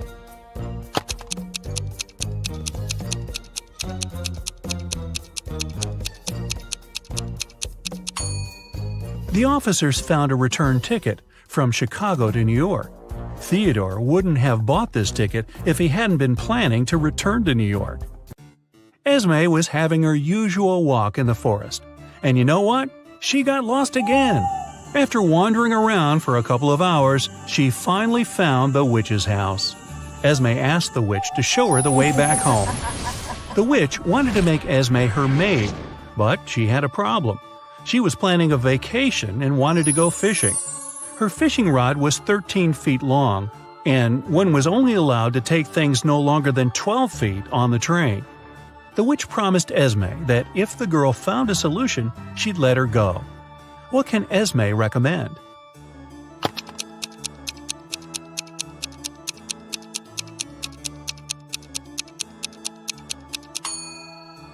Esme was very good at geometry. She advised the witch to put the rod in a 12 by 5 foot box. Diagonally, it fit perfectly. On a Sunday evening, Mrs. Collins was having tea at her friend's house. Her friend suddenly said that she had seen one of Mrs. Collins' daughters in the mall that day. Mrs. Collins got angry because all of the girls were grounded. She asked which daughter it was, but her friend couldn't tell. She wasn't wearing her glasses when she was at the mall. When Mrs. Collins returned home, she asked the girls what they had been doing the whole day. Abigail said she'd spent the day reading. Brianna said she had stayed at school after classes to study a bit more. Charlotte said that she had been practicing for her upcoming piano concert. Who lied?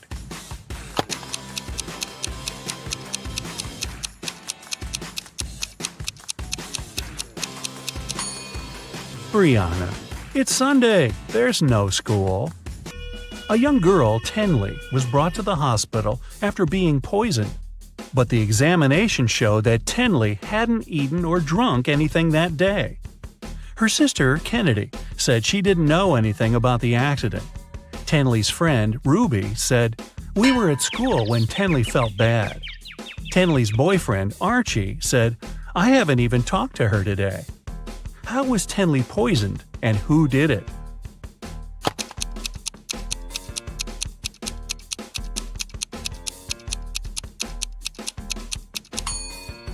The girl hasn't eaten anything, but she has some lipstick on. That's what contains poison. And the only person who had access to Tenley's room that day was her sister, Kennedy. There was a car accident in a tunnel. The police suspected that one of the drivers, Owen, had fallen asleep behind the wheel. But Owen denied it. "I just couldn't see well because of the rainstorm," he said. The police didn't believe him and immediately arrested the man. Why?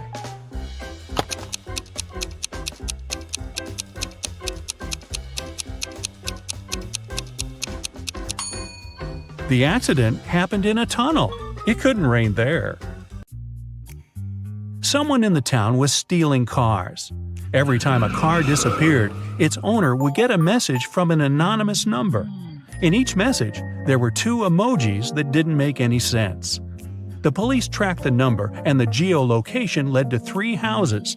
They questioned the owners, Mr. Walson, Mrs. Coleman, and Mr. Woolridge. Can you tell who the car thief is?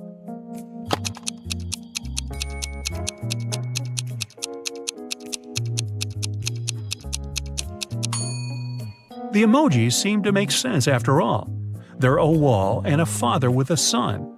Combine them and you'll get Walson. So Mr. Walson must be the one stealing cars. Now let's play the game Who's Less Smart? It's early morning. Tom and Joseph are driving their teenage children to school. Who is not smart?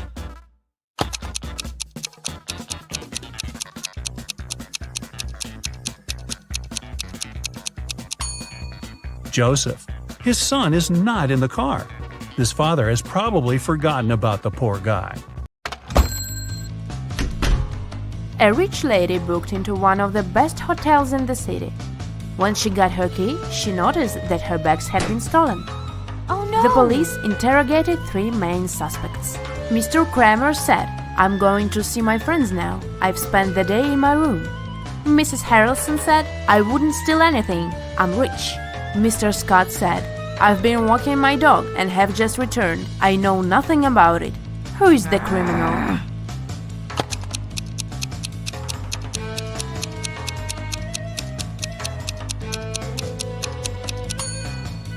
Have you noticed the sign, "No pets allowed," on the hotel door? This hotel has a no pets policy, so Mr. Scott couldn't walk his dog. They wouldn't have checked him in with one. Riley is studying abroad and has a boyfriend her family doesn't know about. Her parents don't approve of dating until she graduates. Riley spent the semester break with her boyfriend on his family's farm, but she told her parents that she had been in New York with her friends. When her mother asked for photos, Riley photoshopped herself into one of her friends' photos. When her mom saw the photos, she understood that Riley had lied. How?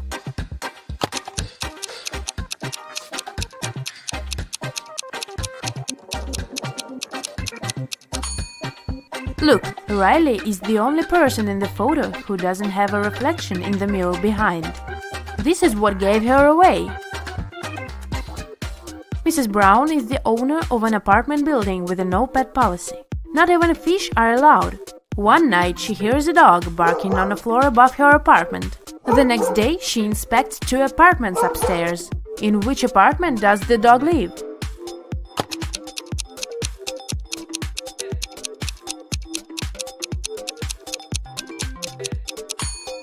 Look, there is a dog leash hanging in this apartment. It must be the one.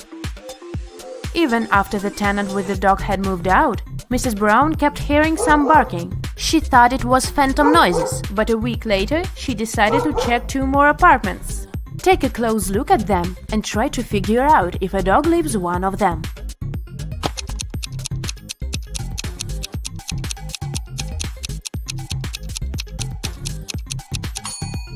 Yes, a dog lives in this apartment. Look, there is a dog hair all over the bed. Jane came home from school, looking forward to eating her favorite waffles she had prepared in this morning. Unfortunately, someone had eaten half of them. Furious, she questioned 2 people in the house, her friend and her dad. Both of them were sitting at the kitchen table. Both denied having touched her food. Who lied?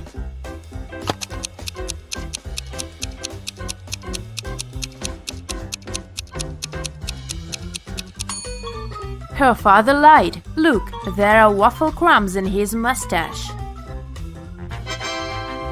Alice participated in a game show and she won 3 exclusive gifts.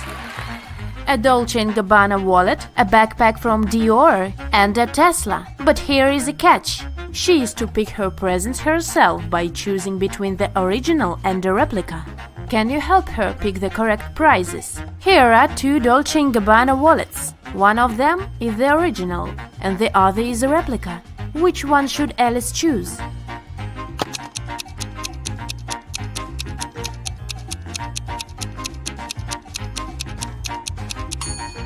This one, it has the correct logo, so it must be the original. Now look at these seemingly identical backpacks. Only one of them is the original Dior bag. Which one?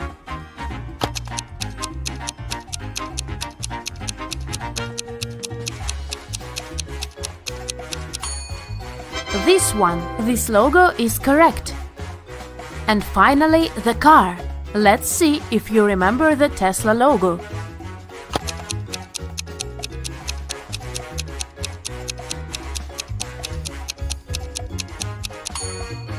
Yes, this is the one. Great job!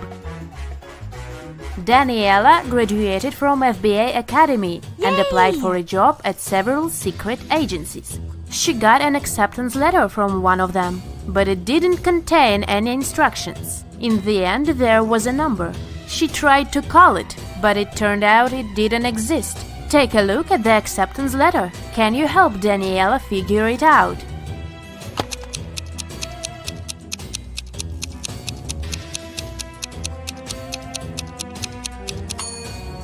It's a secret message, of course, and figuring it out is one of the tasks. Daniela should pay attention to the highlighted words. Then, from each of them, she should take the letter that corresponds with the number at the bottom of the page. If she does it, she'll see small lake at 11. Daniela got the job, and now she's on her first case. Amelia's cat was stolen, and she asked Daniela to find it. Daniela paid a visit to several neighbors and questioned them. Jake said, "I have 2 dogs. I wouldn't steal a cat." Mike said, "I don't like animals, so I'd never get a pet." And Jessica said, "I'm not even allowed to have pets in this apartment." Who stole Amelia's cat?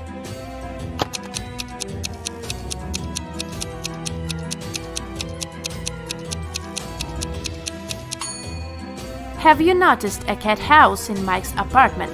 Why does he have it if he doesn't like pets? He must be the catnapper. Another day, another crime. Daniela was following a shoplifter who had stolen an expensive purse from a Louis Vuitton store. Suddenly, the criminal entered a hospital and disappeared into the crowd. Daniela went inside. She saw 3 visitors. One of them must be the shoplifter pretending to be a patient. Can you tell who it is?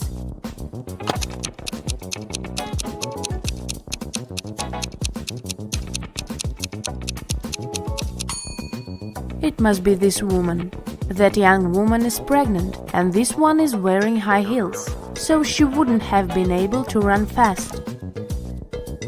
On Monday morning, a big sum of money went missing from the accountant's safe, and Daniela arrived to investigate. She had 3 suspects. John said, "I was in my office all morning because I needed to do some urgent work." Elizabeth said, "I was drinking my morning coffee in the cafeteria and answering emails." And Julia said, "I was in my office finishing some tasks I didn't have time to do yesterday." Who should be Daniela's main suspect?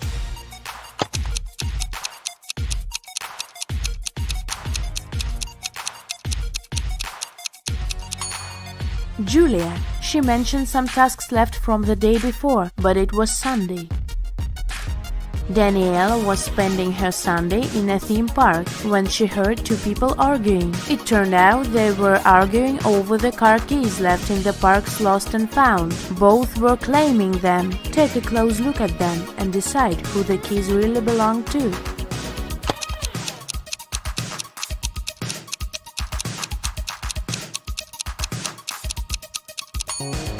The guy is blind, so the car keys must belong to this woman. Daniela stayed in the park, and she had to crack some more cases that day. She needs your help, so have a look. Another lost and found item is this iPhone. Who do you think it belongs to?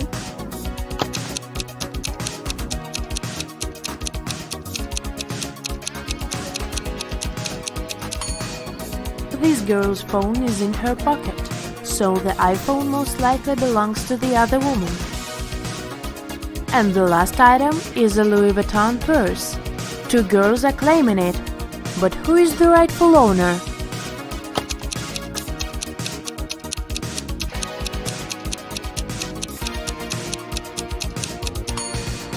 Look, the purse has a keychain with the name Ella. It's the name of the girl on the right. At least that's what her name tag says, so the purse must belong to her. Ned works in a club. His job is to check people's ID cards and not to let any suspicious people in. Take a look at these IDs and figure out who isn't supposed to enter the club. So here's the first one. What would you say about this man?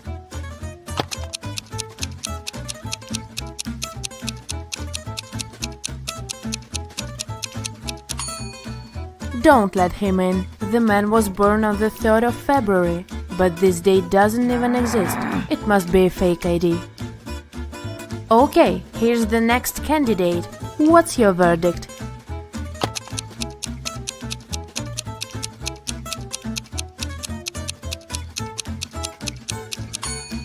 He seems fine. He can come in. Okay, here's the next guest. In or out? What do you think?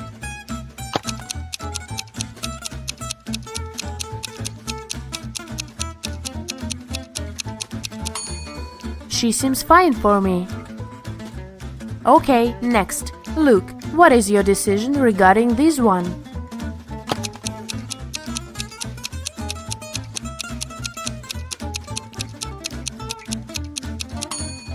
Look, in the picture the woman has a birthmark on her cheek, but in reality she doesn't have any. That's suspicious. Don't let her in.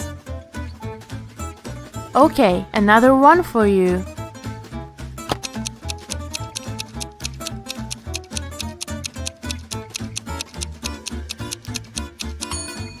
Look, the city isn't specified here. It just says Nevada. It's not what other IDs look like. So this one must be fake. I wouldn't let her in. And what about this girl? Would you let her in?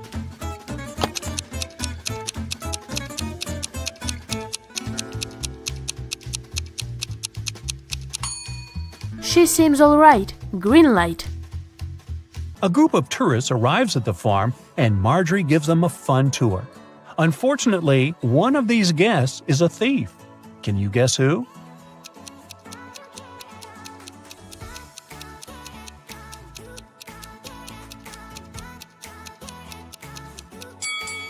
This lady. She's sneaking cash from another person's purse. It's raining heavily all day, so Marjorie stays home alone and fries pancakes in the kitchen. Suddenly, she realizes that she had forgotten to switch off the TV in the living room and goes there. In a minute, Marjorie returns to the kitchen and gets speechless. Why? Can you guess?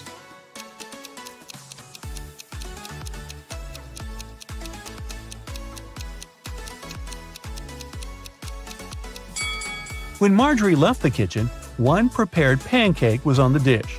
But now it's gone. All the windows are locked. So, who did it? Suddenly, Marjorie hears weird sounds from the basement. She goes there and finds the thieves. A family of raccoons broke into her house and sneaked the pancake.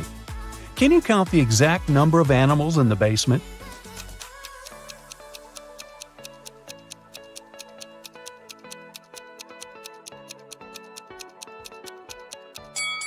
The task was to count the number of all animals, so the correct answer is 7. There are 4 raccoons, 1 cat, and 2 rats. The next day, Marjorie goes into her sunflower field to check how the flowers are doing. Can you spot what's odd here?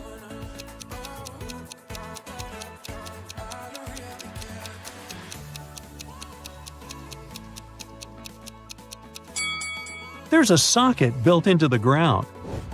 Marjorie goes to Megan's birthday party. One of the guests has the number 2 written on his forehead, and the other has 3. Megan offers everyone a game.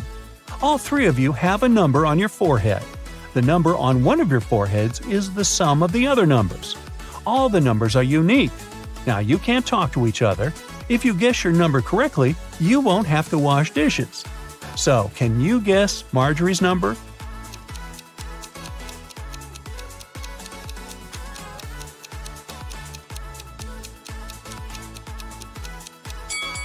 It could either be 1 or 5, but if her number was 1, the guy with 3 would see that and guess his own number. Therefore, Marjorie has the number 5 on her forehead. The next day, Marjorie enters the farm's main barn. It's time to plant flowers in larger pots. She takes off her diamond ring to protect it from dirt. Marjorie puts it on the table. The process is almost finished, but suddenly Marjorie's phone rings and she leaves the barn to answer the call. After a while, she comes back and sees that the ring is missing. There are only 3 people on the farm today: Frank, Nina, and Megan. So Marjorie says, "One of you has taken my ring. What were you doing when I left the barn?" Frank replies, I was in the bathroom washing pumpkins with Nina. Nina replies, yes, we were washing the vegetables. And Megan says, I was just taking selfies with pumpkins. Who took the ring?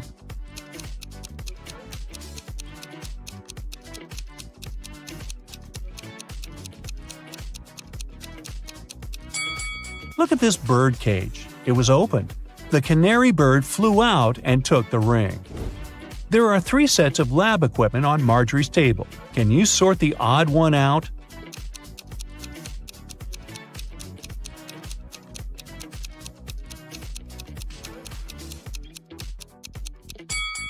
This one doesn't have a flame. Marjorie throws a harvest festival at her farm.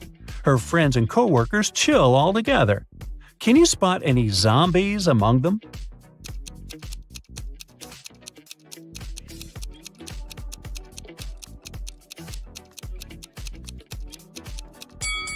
This dancer in the bushes doesn't look alive. As evening came, bright stars and a new moon showed up in the sky. Now Marjorie has to choose one of these 3 tunnels to escape. There's a family of creepy werewolves hanging out inside the first tunnel. The second tunnel is a home for mutant bats. They feed on humans and stay awake 24/7. And there is an unknown monster hiding in the third tunnel. Unknown because no one had ever returned from there alive to tell. Which tunnel is more or less safe to enter?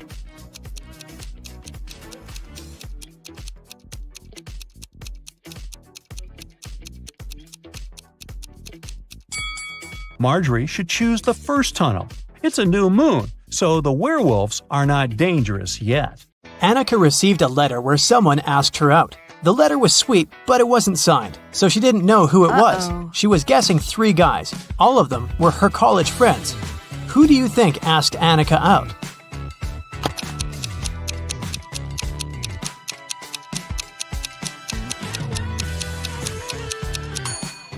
Look at this sign at the end of the letter. This guy has the exact same tattoo, so I bet that the letter is from him. An office was robbed and police arrived for an investigation. The money was stolen from a drawer, but there was no trace of breaking in. The lock was fine and the windows were all locked. Look around and try to guess how the robber broke in.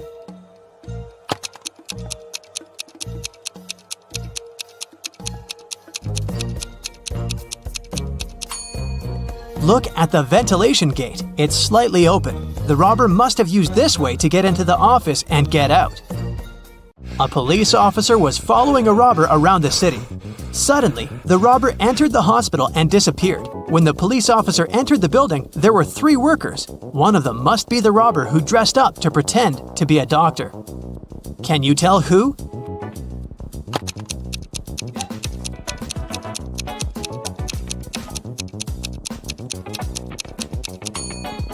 It's the man in the middle. Look at his badge. There's a picture of a woman on it. He must have put on the first pair of clothes he noticed. At daylight, someone painted a wall of a museum, and the police were looking for the person who did it just an hour after it happened. They were roaming the streets of their little town, and they found 3 suspects. Adam said that he'd been at work and just returned. Carter said that he'd been busy painting his fence. Blake said that she'd been walking her dog and didn't know anything about what had happened. Who is guilty?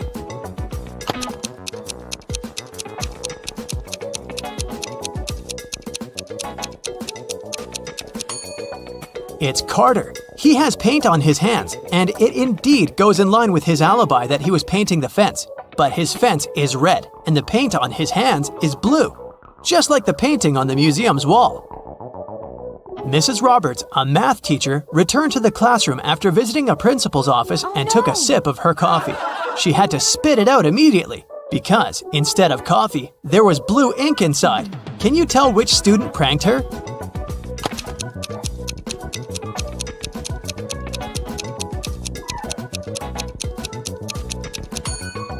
It's this one. Look at his hand. It has ink stains on it. Mrs. Taylor works in a selection committee of a big organization specialized in sustainable and green development. There is an open position for a researcher and she's looking through the applicants. Many of them are fake, either sent by underqualified people or generated by robots. Her task is to filter out real applicants, and she needs your help. Let's start with this one. What do you think? Is it a real application?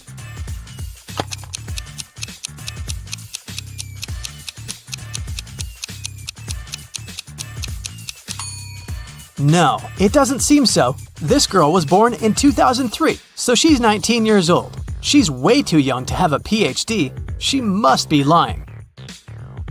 Okay, here's another one. What do you say?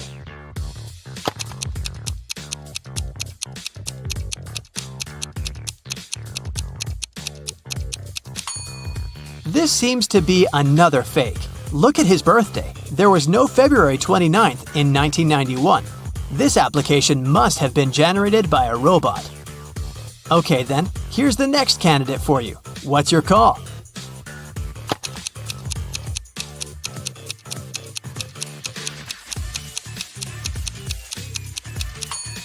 This young lady seems fine. I'd recommend considering her. Here's another candidate. What do you say?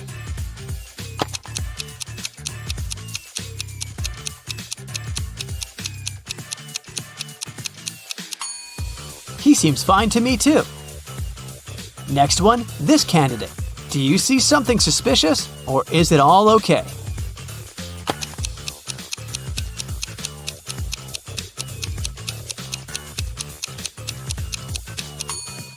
Of course not. Look at the photo. It's some random photo of a cat. People don't use such pictures in their CVs. It must be a computer-generated fake. Okay, one last candidate to consider. In or out? What do you think?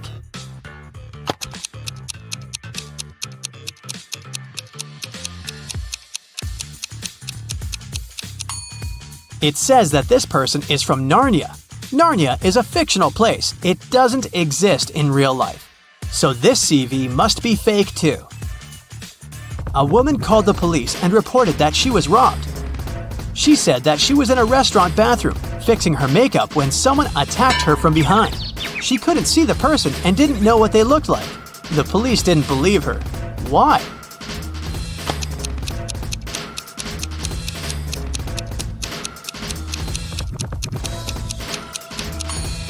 The woman was fixing her makeup, so she was looking in the mirror. If someone tried to approach her from the back, she would definitely see the person. So she lied and made up the whole story.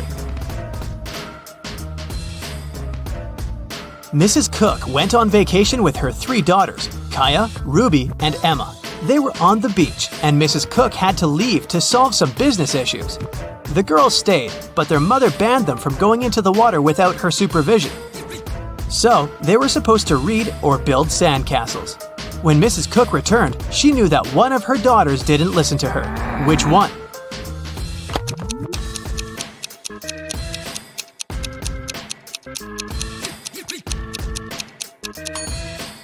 It's Kaya. Look, her hair is wet. This wouldn't happen if she didn't go into the water. There was a robbery in a neighborhood. Someone stole the seeds of rare and beautiful flowers from Mrs. Patterson, which she brought from abroad. The police interrogated several neighbors. Mr. Clark said, "I don't work in my garden at all." Mrs. Moore said, "Mrs. Patterson showed me these seeds and gave me a couple of them, but I'd never steal anything." Mr. Campbell said, "I'd mind my own business." Who stole the seeds?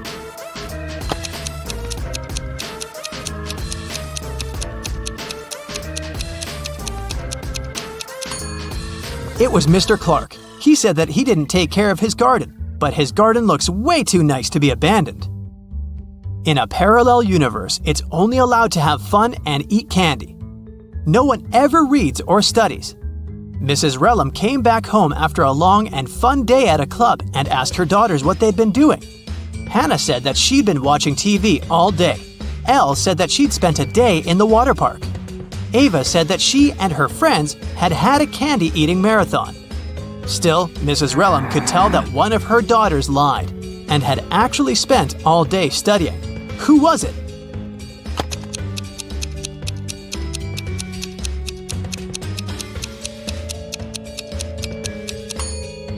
It was Hannah. Look, the TV is unplugged, but there's a book with her in bed. She's definitely been reading it. On the weekend, Kira and her friends were supposed to celebrate a birthday of a friend online, but Kira didn't feel like it and didn't show up. On Monday, in school, she explained that something had happened and she hadn't had electricity or internet all day. So she'd spent the day in front of the computer writing her midterm paper. Her friends didn't believe her. Why?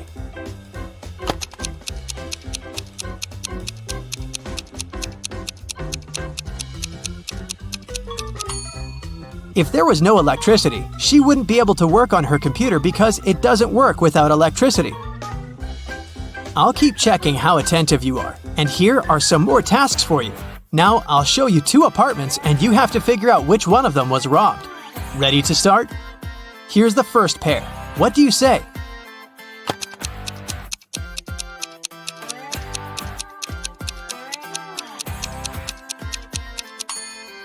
This apartment has a broken window, so obviously it's this one. Okay, great. Now the next one. 2 apartments of 2 different people. Which one was robbed?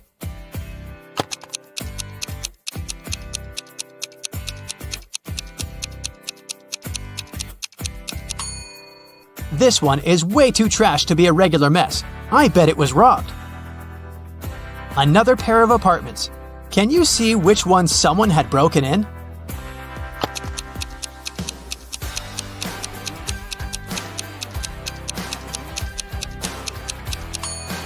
There are dirt stains on the floor. Someone was up here in boots. So I think that's the apartment that was robbed. Okay, we'll keep looking at apartments. But now your task is to say who do you think lives there? What profession does the person have? Let's start out easy. What about this apartment?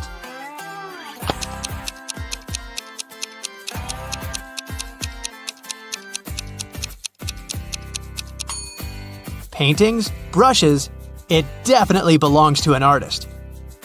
What about this one? Do you have any ideas?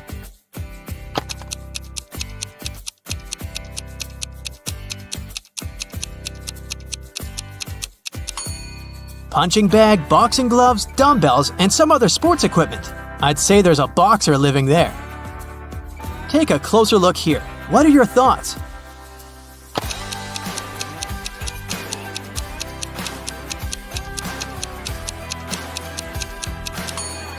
A huge desk, many monitors and keyboards, a microphone, a headset, posters of some video games. I bet it's a room of a gamer or streamer. What about this nice and clean room? Do you see something that could give away the profession of the person who lives there?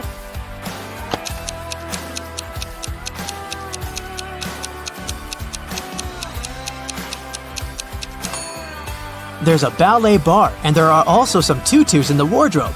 It's the room of a ballerina. And some more tasks for you. I'll show you some photos and you'll have to find what's wrong or odd about them. Here's the first one. What do you say?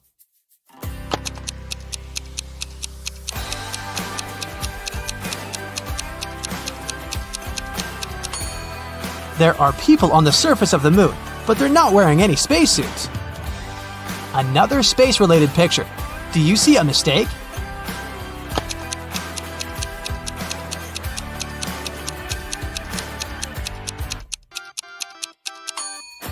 Look closer. It's not the moon, it's Saturn. What about this photo? Do you see something odd here?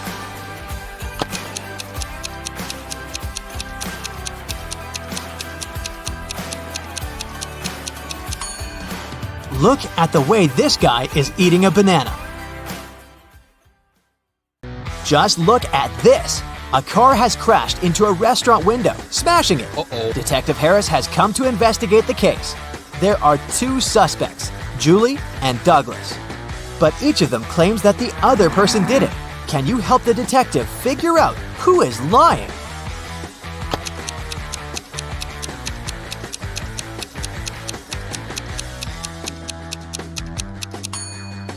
It's Julie. The tire tracks on the ground belong to her car. Adam was driving home late at night when he noticed he was about to run out of gas. He stopped at a gas station to fill his tank and buy some snacks. Inside, there was a cashier and another customer dressed in black. When Adam came up to the employee to pay, she told him $5.05. Adam paid, went outside, and called the police to report an emergency. Why did he do it?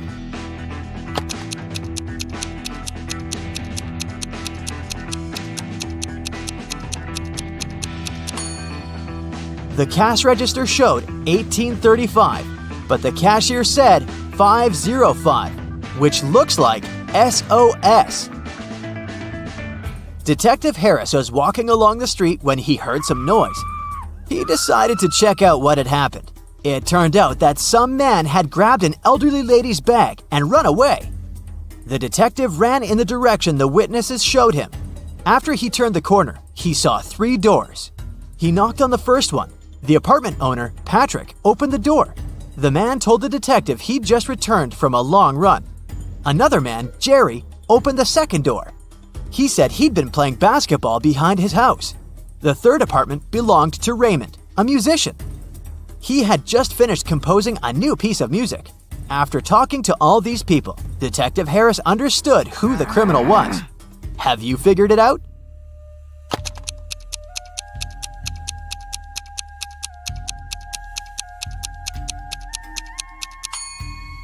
The thief is Jerry. He claimed he'd been playing basketball, but he was holding a football while talking to the detective. Sarah and her sister Mary were doing some shopping. When they were leaving a grocery store, Sarah pointed at some young man and exclaimed, "Look, my nephew is over there!" Her sister replied, "Oh right, but it's not my nephew." How is it possible?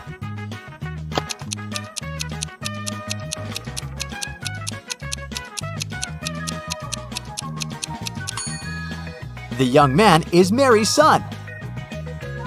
Gemma returned from Asia and brought a precious porcelain figurine. She organized a party and invited all her friends to tell them about her journey. They had a great time, but after her friends left, the woman realized the figurine had disappeared. She called the police and showed them the photos she had taken at the party. One of the officers immediately realized who had stolen the figurine. Did you understand it too?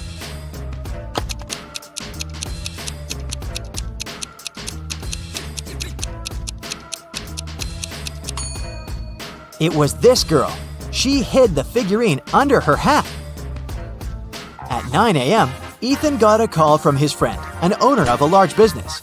The man said that a very important document had disappeared from his office. It had been on his desk the evening before, but now it was nowhere to be found. Ethan immediately came there to question his friend's employees. Soon, he had 3 suspects. Walter said he'd spent the previous evening at the movies. Joan had dinner with her friends, and Zachary visited an art gallery. It didn't take Ethan long to understand who was lying. Do you know it too?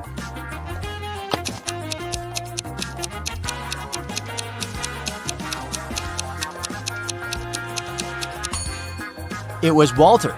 His ticket isn't torn. It means he didn't enter the movie theater. Now, look at these hands and try to figure out which person is married.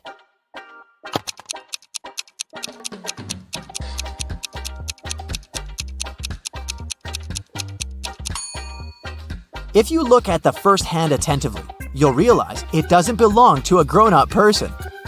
On the second hand, there is a mark left by a ring, but there's no ring itself. It must mean that the person is no longer married. On the third hand, there's no ring either, but it's the right hand, and we wear wedding rings on the left hand. So out of these 3, this person is most likely to be married. Okay, the next challenge is for you. Look at these 3 men. They're at the airport. Which of these guys is married?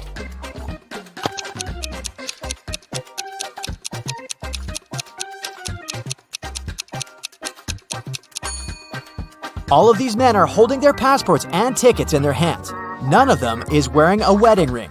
But pay attention to the man sitting on the bench. On his ticket, it's written, "Family discount." So, he must be the one who's married. Now look at this picture attentively. Does anything strike you as strange?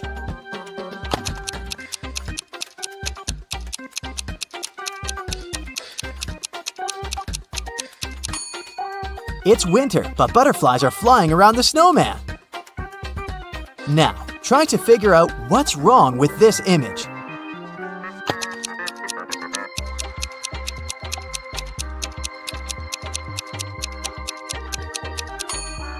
It's the snowman again. Instead of a carrot, his nose is made of broccoli.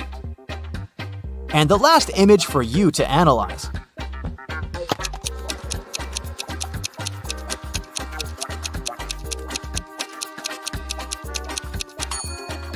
Why does the guy on the right need ski poles if he's going to snowboard?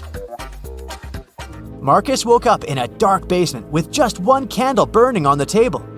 He saw 3 doors in one of the walls and 3 keys lying on the table. How many attempts will the guy need to figure out the key for each door?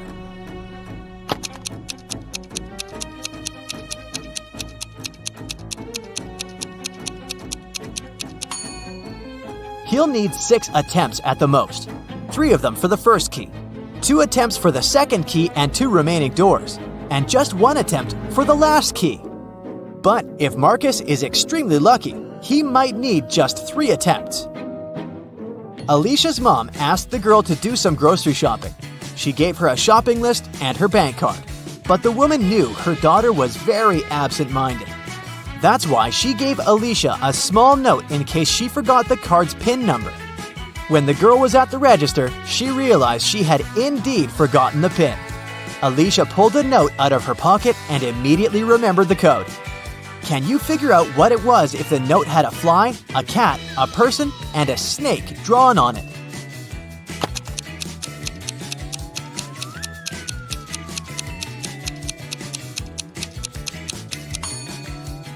The PIN was 6420. Alicia just had to count the number of legs of each creature.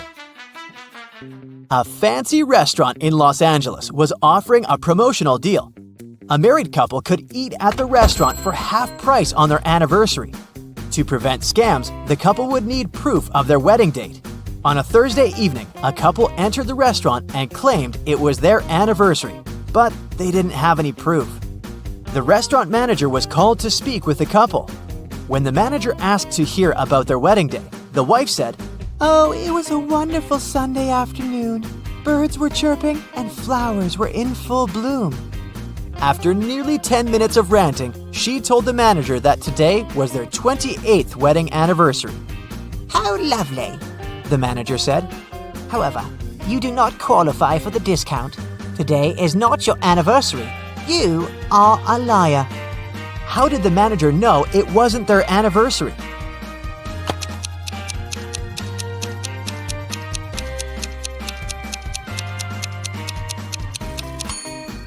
The calendar repeats itself every 28 years. So if they were married on a Sunday 28 years ago, the day they came to the restaurant would also have to be a Sunday. But since it was a Thursday, the manager knew they were lying. John called the police to report that his friend Mark had disappeared. He explained that 2 weeks earlier, he had offered Mark to live in his beach house in Miami. He wanted his friend to enjoy some summer heat, but when John returned from a half-month-long business trip to Chile, he found out that Mark was missing. The police listened to John's story and understood the man was lying. How did they figure it out?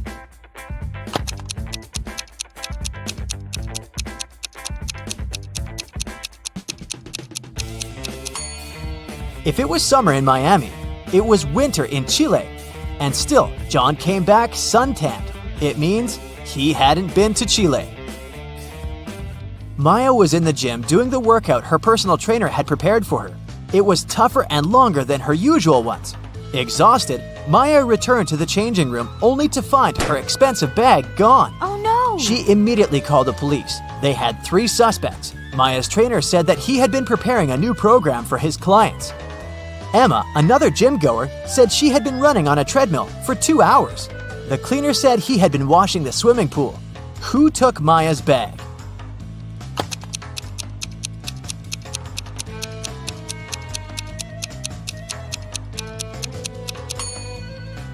It was her trainer. He knew Maya was going to have a long workout and wouldn't return to the changing room anytime soon. Julie worked in a Prada store in New York. Everything there was expensive, and most clients paid by credit card. But one day, she got a client who got a purse, a wallet, and a dress. All that cost her $3,990. But the woman decided to pay in cash. Julie refused to sell the items to the client and called the police. Why?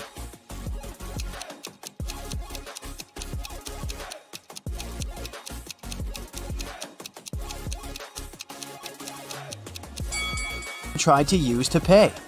They are two $2,000 bills, which don't exist. The police of Atlanta were notified that a prisoner had escaped from Chicago and taken the plane to Atlanta. Of course, an officer was sent to the airport to find the prisoner and capture them. The police officer spotted 3 people who looked similar to the criminal. Take a look at the passengers. Which one should be arrested?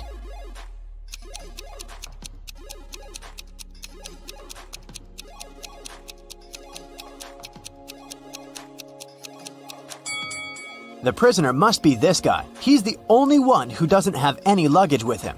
Probably because he was running away and had none. In a small town, a grand robbery happened. Someone robbed a jewelry store in the local mall. At 6:03 p.m., the lights in the whole mall went off for 8 minutes. When the lights came back on, the most expensive jewelry pieces were missing from the shelves. The police interrogated 3 main suspects. Jack said, I was picking out a present for my son in an electronics store when the lights went off. I was so confused as anyone else. Fred said, I wasn't even in the mall at the time. I have no idea what you're talking about. And Stacy said, I was in the bathroom fixing my makeup. I didn't even notice the lights went out. Who is the main suspect?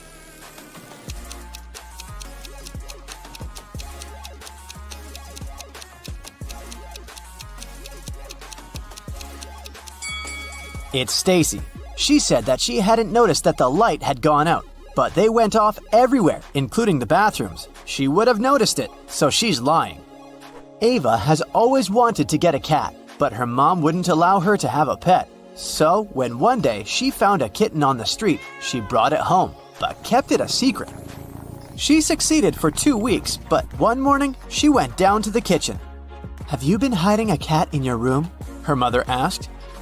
How did she figure it out?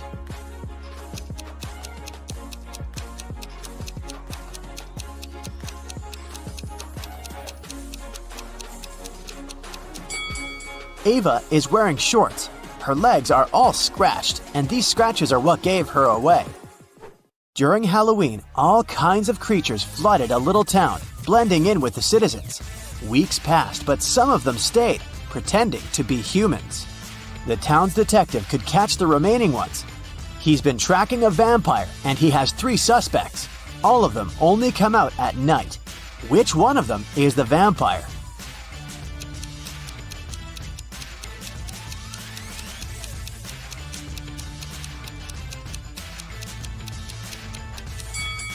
This guy is pale, but it doesn't necessarily mean that he's a vampire. This guy is wearing a silver chain, so he can't be one. But this guy doesn't have a reflection. This is definitely not a human. Ned works in a club, and his job is to check people's ID cards and not let inside any suspicious people or people below the age of 21. Take a look at these 3 ID cards and figure out who isn't supposed to enter the club. Okay, here's the first guest for you. What can you say about this man?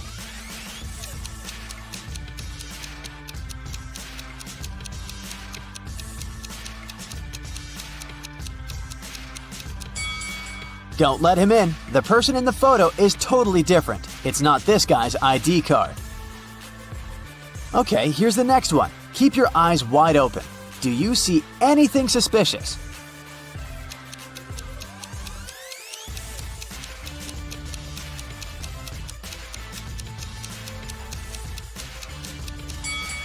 She seems fine. Let her in. Okay, the next one. Check it out and make your decision. In or out?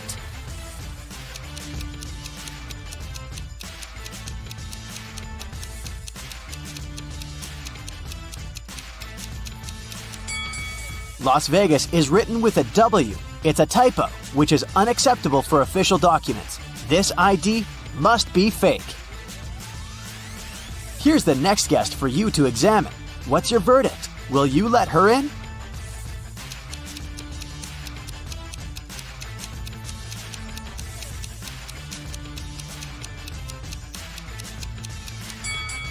She seems fine to me. It must be safe to let her in. What about this girl? Is anything off here?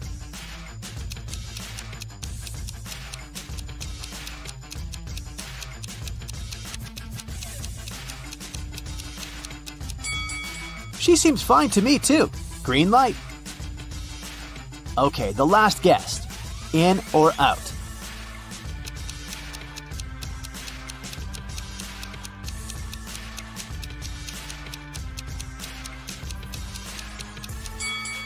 Look, the woman in the photo has a brown right eye and a green left eye. The real woman has a brown left eye and a green right eye.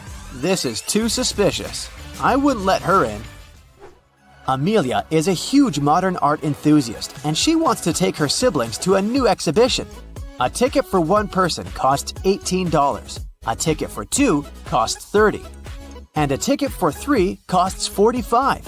If she wants to pay as little as possible, should she invite her two siblings at once or go with each of them separately?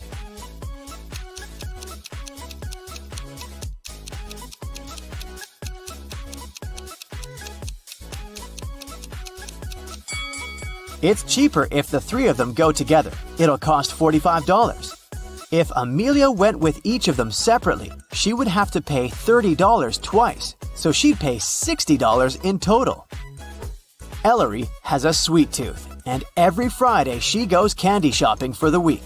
Tonight, she bought chocolate bars, jelly beans, and gummy bears. She has all chocolate bars but 2, all packs of jelly beans but 4, and all packs of gummy bears but 4. How many pieces of each type of sweets did she buy?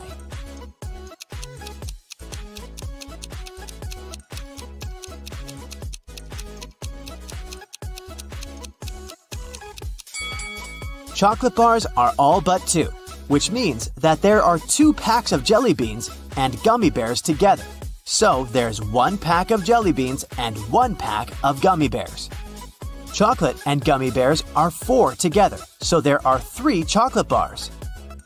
Ailu is a fairy living in her magical forest. Every day, she takes the same route for a morning flight to the lake. One Friday, she was flying to the lake when she met some other creatures moving towards her.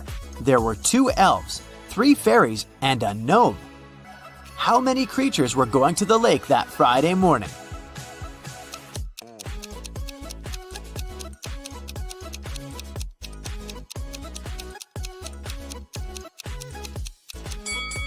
Just Ailu. Everyone else was going in the opposite direction. Lily and Della are twin sisters. Both girls failed their history test at school, and their mother made them study all weekend. In the middle of the day, Mrs. McAdams came to check on the girls. Take a look at Lily and Della. Which of them hasn't been studying?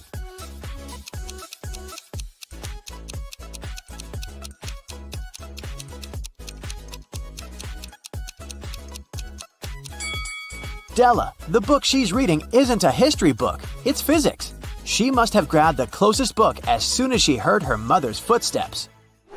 A rich lady was booking into one of the best hotels in the city. When she got her key, she noticed that her bags had been stolen.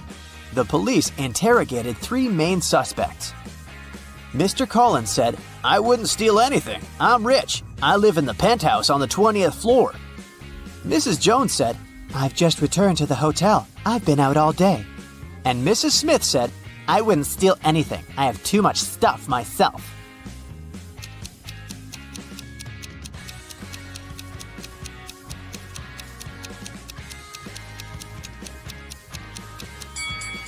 Mr. Collins seems shady. He can't live on the 20th floor because there are only 18 floors in the hotel. Amber participated in a game show, and she won. She got 3 exclusive gifts: a Givenchy purse, Armani sunglasses, and a Porsche. But here's a catch. She is to pick her presents herself by choosing between the original and a replica. You need to help her pick the correct prize. Here are two Givenchy purses. One of them is the original, and the other is a replica. Which one should Amber choose?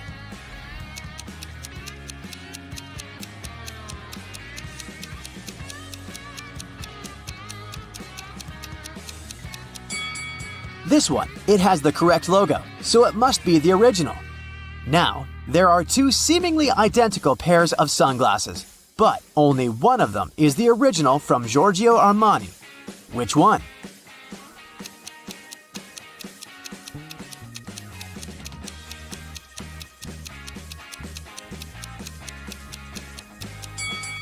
This one, with the correct logo.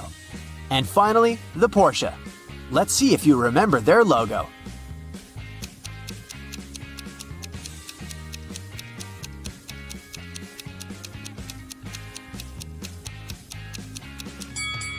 Yes, this is the one. Great job. So check this out. 3 men are sitting around a table drinking coffee. They all look alike, but only 2 of them are brothers. The third one just doesn't belong at all because he's an alien. Who is it?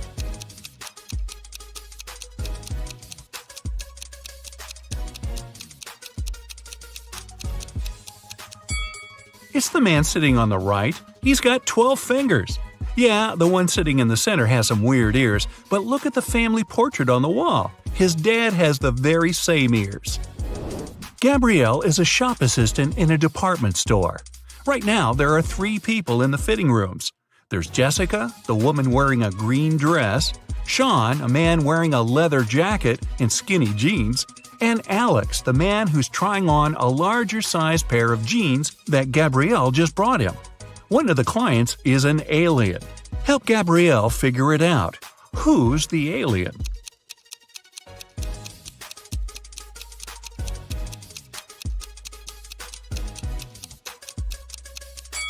It's Alex. Take a closer look at his feet. Only a reptile or an alien would have feet like that. Jessica was walking through the dark woods. Suddenly, she saw a castle. Probably belonged to a witch or something. She was pretty curious and wanted to snoop around, but the door was locked. There was a note with a secret code attached to the gate, but she still needed to decipher it. If you want to enter my castle, crack this code. Can you crack this code?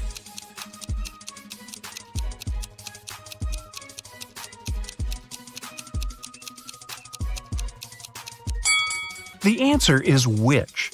2 stars after wing means you need to get rid of the last 2 letters. Same goes for the word tea. For the word chair, you need to cut off the last 3 letters. See? Eric went to the supermarket and grabbed 2 oranges and a watermelon. It cost him $6. Helen went to the same supermarket. She grabbed a lemon, an orange, and a watermelon. She paid $8. The oranges, lemons, and watermelons all have different prices. What's more expensive, an orange or a lemon?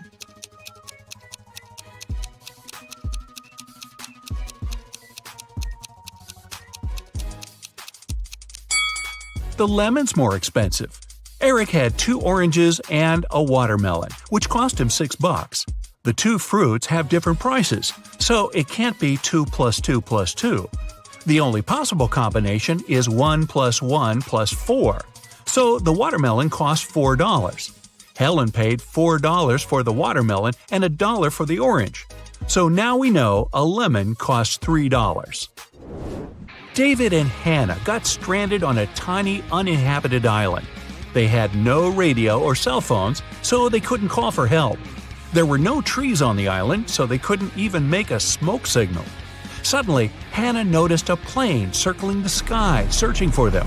But it was flying too high. There was no way the pilot could see them. That's when she got a bright idea. Soon after, the plane spotted them and picked them up. What was Hannah's idea?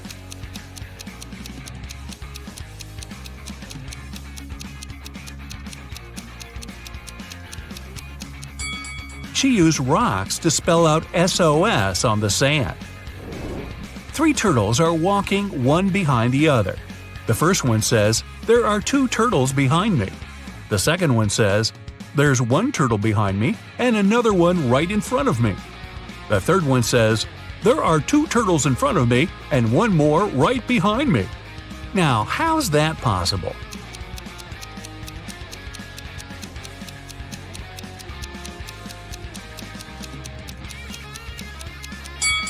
Well, they're walking in a circle, very slowly.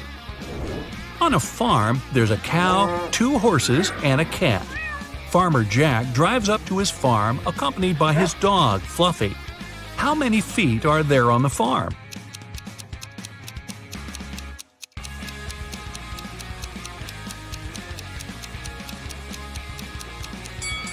There are only 2. Cows and horses have hooves. Dogs and cats have paws. Only Jack has feet.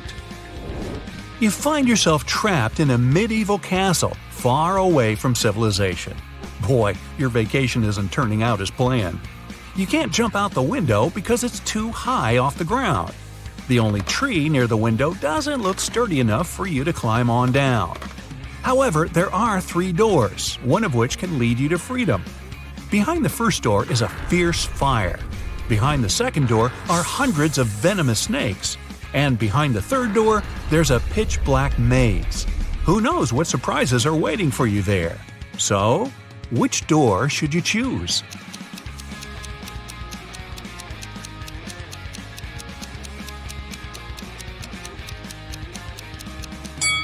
The third door. You just need to break off a tree branch, turn it into a torch by lighting it in the first room, and go through the maze. At least you'll be able to see where you're going. Maria lives in Paris, and once every 2 weeks she goes to Saint-Tropez to see her grandmother. She bought a ticket from the machine, finished her coffee, and headed to the train. But this weekend, something went wrong. She didn't make it to Saint-Tropez. Why not?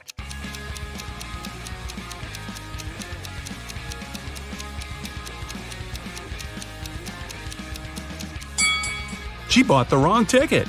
It says Saint-Tropez, Paris, but she needed Paris, Saint-Tropez. When she tried to get on the train, the conductor immediately told her she had the wrong ticket, and she just didn't have enough time to change it. Emma's a big fan of all things pink. She lives in a 1-story pink house. She has a pink cat, a pink dog, a pink hamster, pink walls, pink doors, and even a pink fridge. What color are her stairs?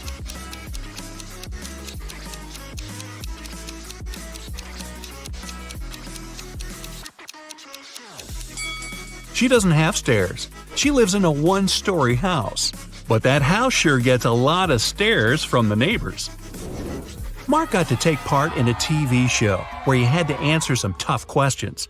He was doing really great and managed to answer 14 out of 15 questions.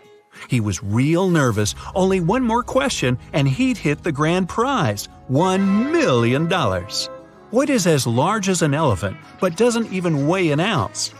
Mark shouted out an answer, and now he's a millionaire. What was his guess?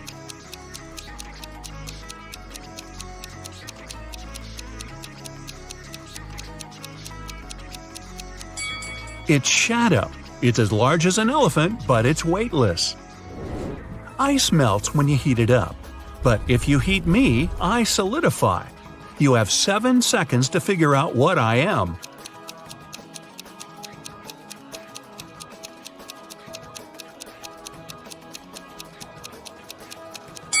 I'm an egg. Hey, don't crack me up. Paolo was on a mission to take some nature pics for his blog. As he was walking through the forest, he fell into a deep pit. He tried to climb out, but when he grabbed onto a rock, it broke off and water started to pour in. The pit was filling up fast. Paolo saw a deflated ball, an empty barrel, and a piece of wooden board. What should he use to get out of the pit?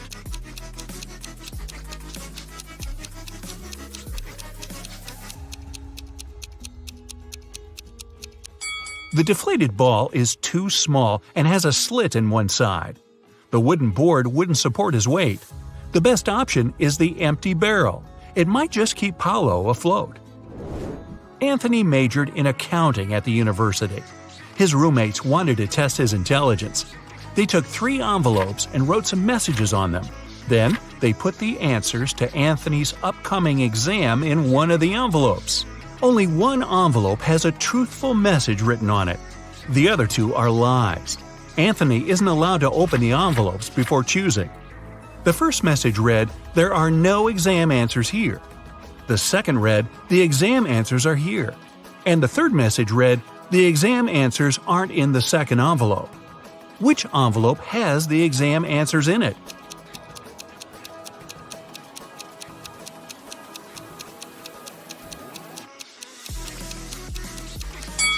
The first envelope has the answers in it. The first and second envelopes are lies. The third one's telling the truth. A man was driving along a country road when one of his tires burst. While changing it, he accidentally lost all four wheel nuts. The road was deserted and the driver was afraid he'd be stuck out there all night. But an old lady walking by said something to him that changed his luck for the better. What advice did she give him?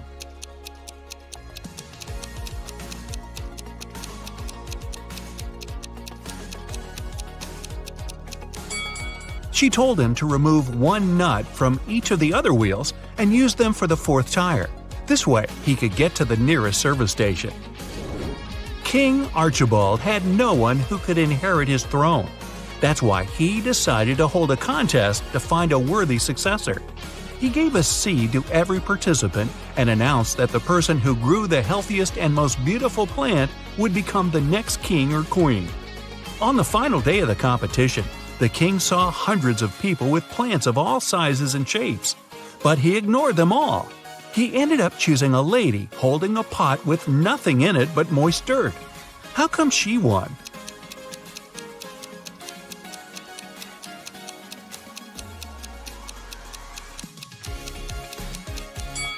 The king was a kind and honest man and wanted his heir to have the same qualities. He gave the participants tiny pebbles, not seeds. That's how he figured out the lady was the only honest one there. Four men are lined up on several steps, all of them facing in the same direction. A brick wall separates the fourth man from the rest. Man 1 can see man 2 and 3. Man 2 can see man 3. All man 3 sees is the wall, and man 4 can't see anyone. They're all wearing hats, and they know that 2 of the hats are white and 2 are black. Which man will be the first to figure out and shout out the color of the hat he's wearing? Obviously, the men aren't allowed to turn around, talk to each other, or take their hats off.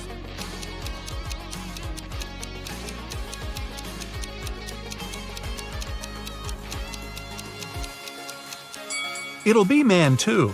Man 3 and man 4 can't see any other hats. Man 1 sees one black hat and one white hat, so his hat can be either white or black. Man 2 only sees one black hat, but he realizes that if he were also wearing a black hat, Man 1 would know his hat was white. And since Man 1 hasn't said anything, Man 2 must be wearing a white hat.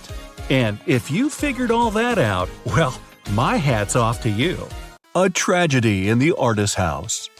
Ryan was a famous artist. Unfortunately, when he was 60, he had an accident that left him blind. The man hired 3 people to help him: Jason, the driver, Laura, the housekeeper, and Timothy. He looked after the garden. One afternoon, Timothy went to talk to Ryan and found the artist on the floor. Someone had attacked him. The police arrived to investigate.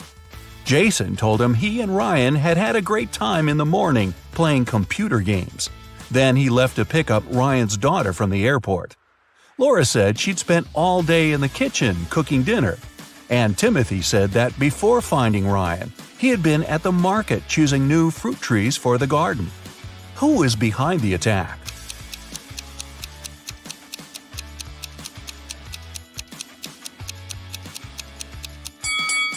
It was Jason. Ryan was blind and couldn't play computer games. Bizarre guests. When Melissa was traveling around Europe, she met several girls who were from the same city as her. They got along very well. When all of them returned from the trip, Melissa decided to organize a get-together and invited them to her house. The girls came with a big cake and lots of colorful balloons. But even before they touched the food or drinks, Melissa felt dizzy and lost consciousness. When the girl recovered, she was having a splitting headache. There was nobody around, and all her money and other valuables were missing.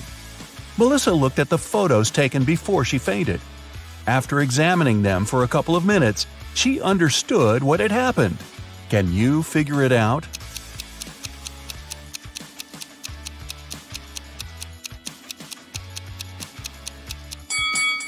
There was sleeping gas in the balloons. The other girls must have put on face masks not to be affected by the gas. When Melissa lost consciousness, they took all her expensive stuff and left. Wow, time to get some better friends, huh? A mysterious disappearance. Stephen called the police and told him his wife Lisa was missing. She called her husband at 8 in the evening and told him she was about to go home, but she never arrived. The police questioned 3 suspects. Ashley, Lisa's best friend, said she had just returned from her vacation. Mark, the neighbor, was sure he'd seen Lisa in the afternoon, driving off in her car. And Paul, Lisa's colleague, told the police he'd spotted the woman in a shopping mall in the evening. Who's lying?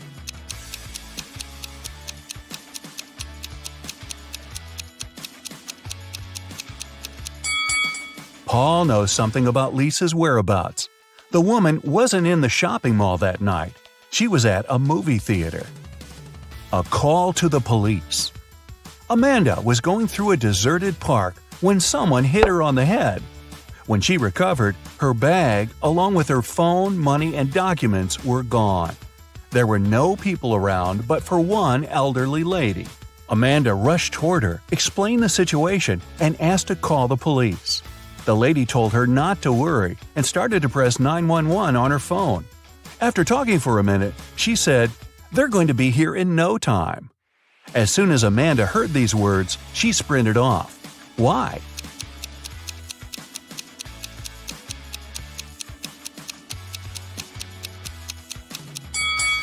Amanda saw the lady's phone didn't have any signal.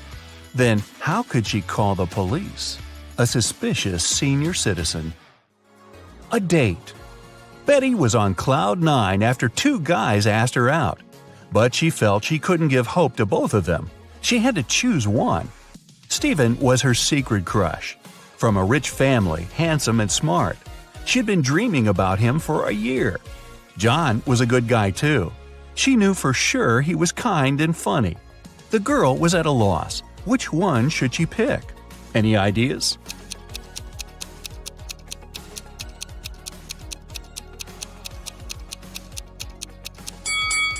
Betty should go for John. Stephen isn't serious about her. He has a lipstick mark on his neck, left there by Stanley. So yeah, better choose John. A bizarre code. Brian's friends invited him to spend the summer vacation in Europe with them. Unfortunately, the guy had serious study problems. To punish him, his dad took his passport away and locked it in a safe. The only way for Brian to get his documents and have some fun was to crack the code. Yeah, we still don't want to crack the books, huh? When he sneaked into his dad's study, he saw a piece of paper stuck to the safe. There were 3 drawings on it: a rose, a rainbow, a calico cat, and a banana. Brian thought for a while and then pressed 4 numbers. The code was correct and the safe opened. Which numbers were they?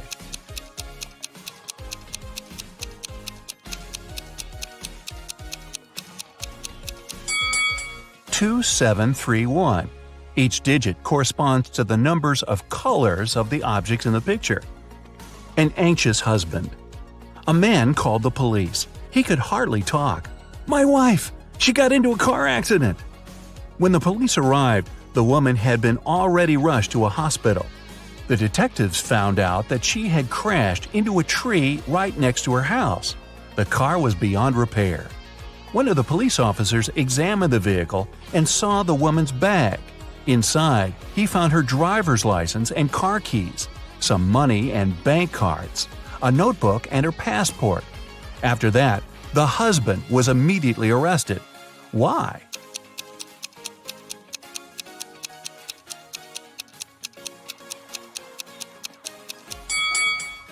could the woman's car key be in her bag if she was driving? That's a good question. Find the thief. Detective Lawrence was walking along the street when he heard someone screaming. He rushed over there and saw a teenager crying.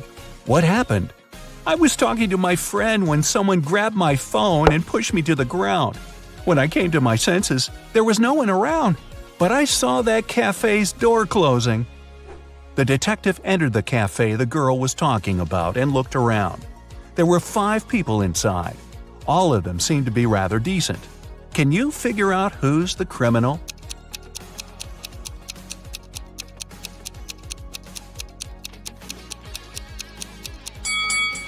It's the man near the coffee machine.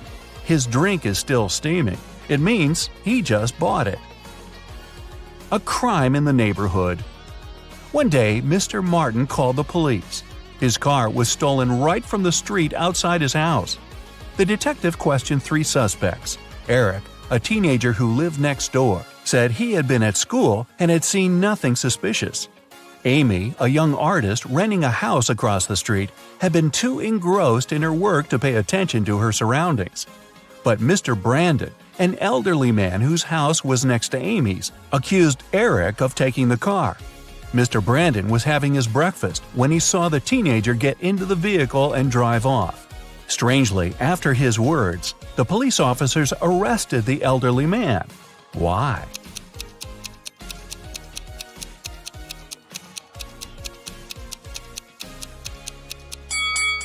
The only thing Mr. Brandon could see out of his window during breakfast was his tall brick wall.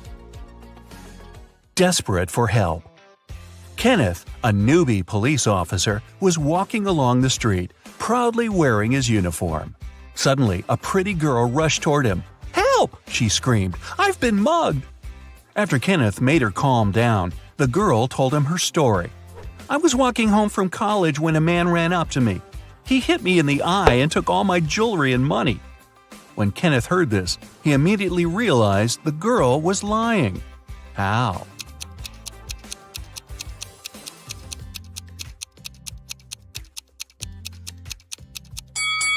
The girl was wearing glasses. If the criminal had hit her in the eye, her glasses would have been shattered. A runaway wife. Sharon's husband was a wealthy businessman. He never had time for his wife. One day, the young woman had enough. She took some money and ran away. She knew it wouldn't be difficult for her husband to find her. That's why she tried to be as discreet as possible. The next hotel where she checked in was good, but nothing special. She hardly had enough time to unpack her things when someone knocked on the door. The man said he was from the reception. But when Sharon opened the door, she realized her husband's people had found her. How did she figure it out?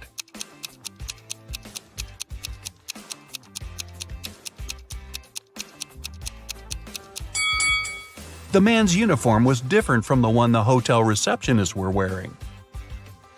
A missing collection. Mr. Bernard had an unusual hobby. He collected rare watches. One day, he came home and discovered his collection was gone. He called the police. They decided to start by questioning the man's neighbors. George said he had a busy day, meetings, video conferences, emails.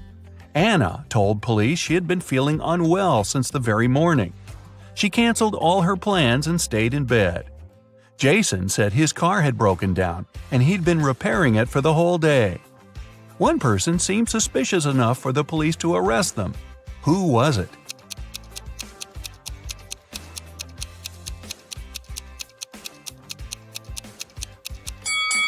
Anna was lying. Look at her, all dressed up, wearing accessories and makeup. She doesn't look like a person who has spent all day in bed. A blatant lie. A famous pop singer, Anthony Black, was attacked after his concert. He was taken to a hospital. The police questioned several of his fans. Linda was crying. "I took Anthony's autograph and couldn't wait to boast to my friends about it." Lisa said, "I asked Mr. Black to sign his photo. After I got it, I went to buy a coffee." Jason added, "Anthony was super nice and friendly. I didn't notice anything strange." The police immediately arrested the fan who seemed suspicious. Who was it?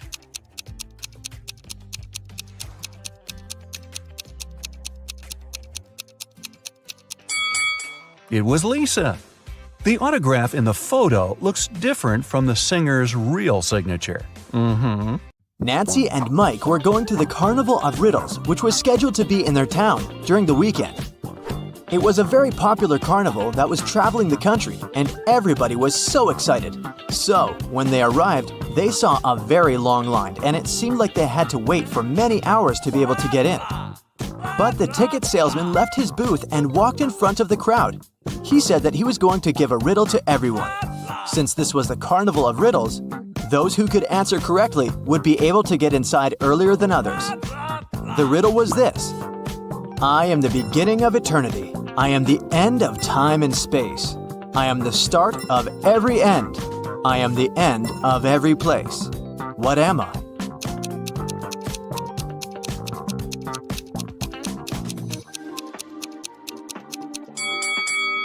The answer is the letter E. Nancy and Mike were so happy that they knew the answer and didn't have to wait to get in. But even though they were able to move in front of the line, they still had to pay for the tickets. But they were so expensive. The salesman offered them another riddle. If they could answer it, he would give them a 50% discount. I have an X number of candy apples. If I count them by threes, the remainder is 2. If I count them by fives, the remainder is 3. If I count them by sevens, the remainder is 2. How many candy apples do I have? Mike was kind of a genius, so he knew the answer immediately. Do you?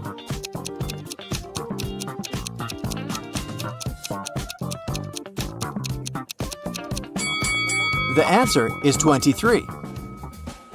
Nancy and Mike were glad to have been able to save some cash to buy snacks. Nancy wanted to get something sweet for herself and her brother, so they went to the candy booth. They had 3 options to choose from. They could either buy cotton candy, candy cane, or a candy apple. Which one should they pick?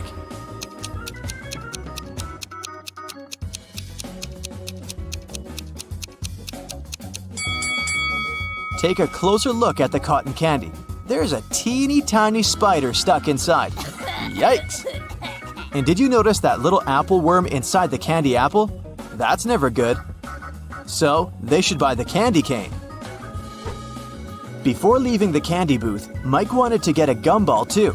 However, when he inserted his coin into the gumball vending machine, he realized that something was strange. Hey! Do you see it too?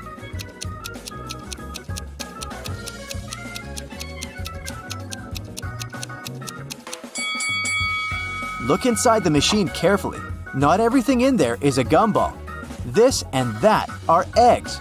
How weird is that? Hey! After eating their candy, they came upon a tent with a sign that said, "Enter if you want to see real magic." They were intrigued, so they decided to walk in. There were 3 different magicians. The first was holding cards in his hands. Then he made them disappear. The second one also had cards, but he was making them levitate. And the third one put a pen through a card, but the card was unharmed after. Only one of them was capable of real magic, and the others were just doing tricks. Can you tell who?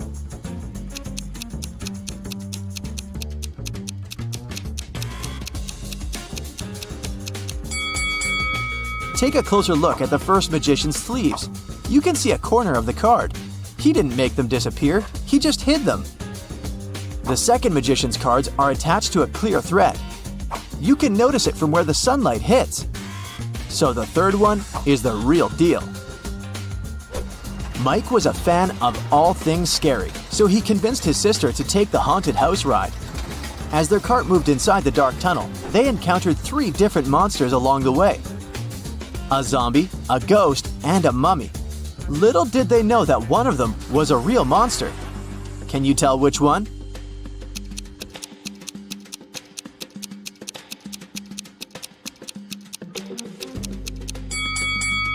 Take a look at the zombie. Its makeup is kind of melting, which means that it must be an actor.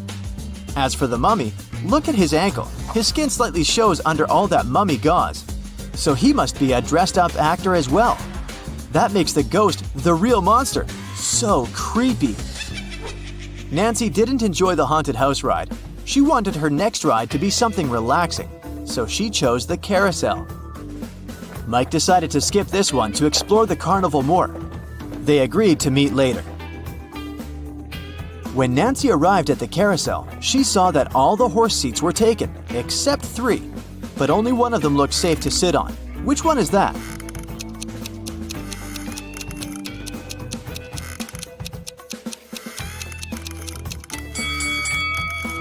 The second horse mount is cracked. It's not wise to pick that one. And the third horse is slowly moving back and forth even though the carousel is not rotating yet. Its screws must be loose or something. So she should choose the first one. It's the cutest one anyway. As Nancy was enjoying the carousel, Mike decided to check out the Hall of Mirrors. The information board said that only one person was allowed inside. Mike entered and had so much fun enjoying all the funny reflections of himself on the weird mirrors. But then, suddenly, he screamed with fear. Why is that?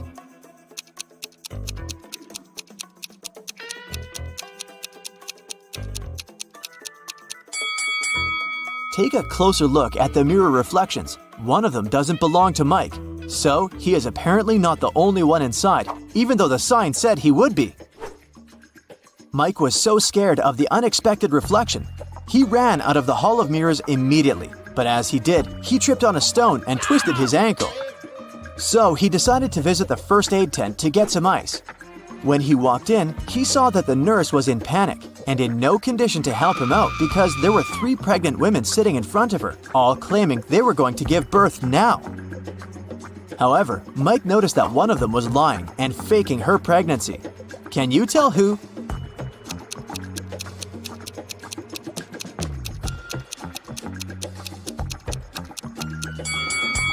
Girl number 3 is clearly the liar. Take a look at the ultrasound picture in her hand. It has the first girl's name on it. She must have stolen it from her, so she's only pretending to be pregnant. Once the real pregnant ladies left for the hospital, Mike was able to get some ice for his ankle and went to meet his sister. At that moment, they heard an announcement coming from the stage. Ladies and gentlemen, gather up to see the strongest man alive. Don't believe me? I'm not lying. Here he comes. See him with your own eyes. Nancy and Mike wanted to see who this man was, so they joined the crowd. A muscular-looking man entered the stage. He said, I will prove to you how strong I am by breaking this thing with my bare hands. But first, you have to guess what it is. Here is my riddle to you. There was a greenhouse. Inside the greenhouse, there was a White House. Inside the White House, there was a red house. Inside the red house, there were lots of little ones. Nancy knew the answer, so she yelled it out. Can you guess?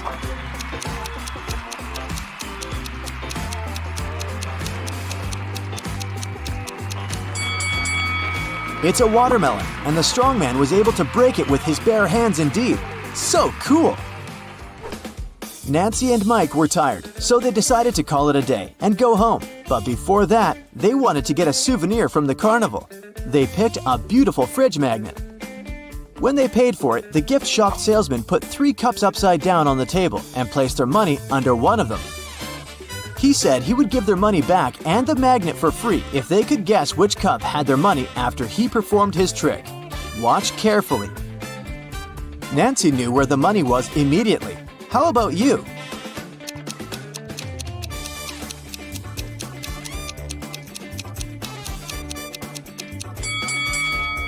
It's here. You thought it was under this one, right? Watch it in slow motion again. Do you see the salesman putting the money under that one with a quick hand movement? Nancy noticed that. What a fun day!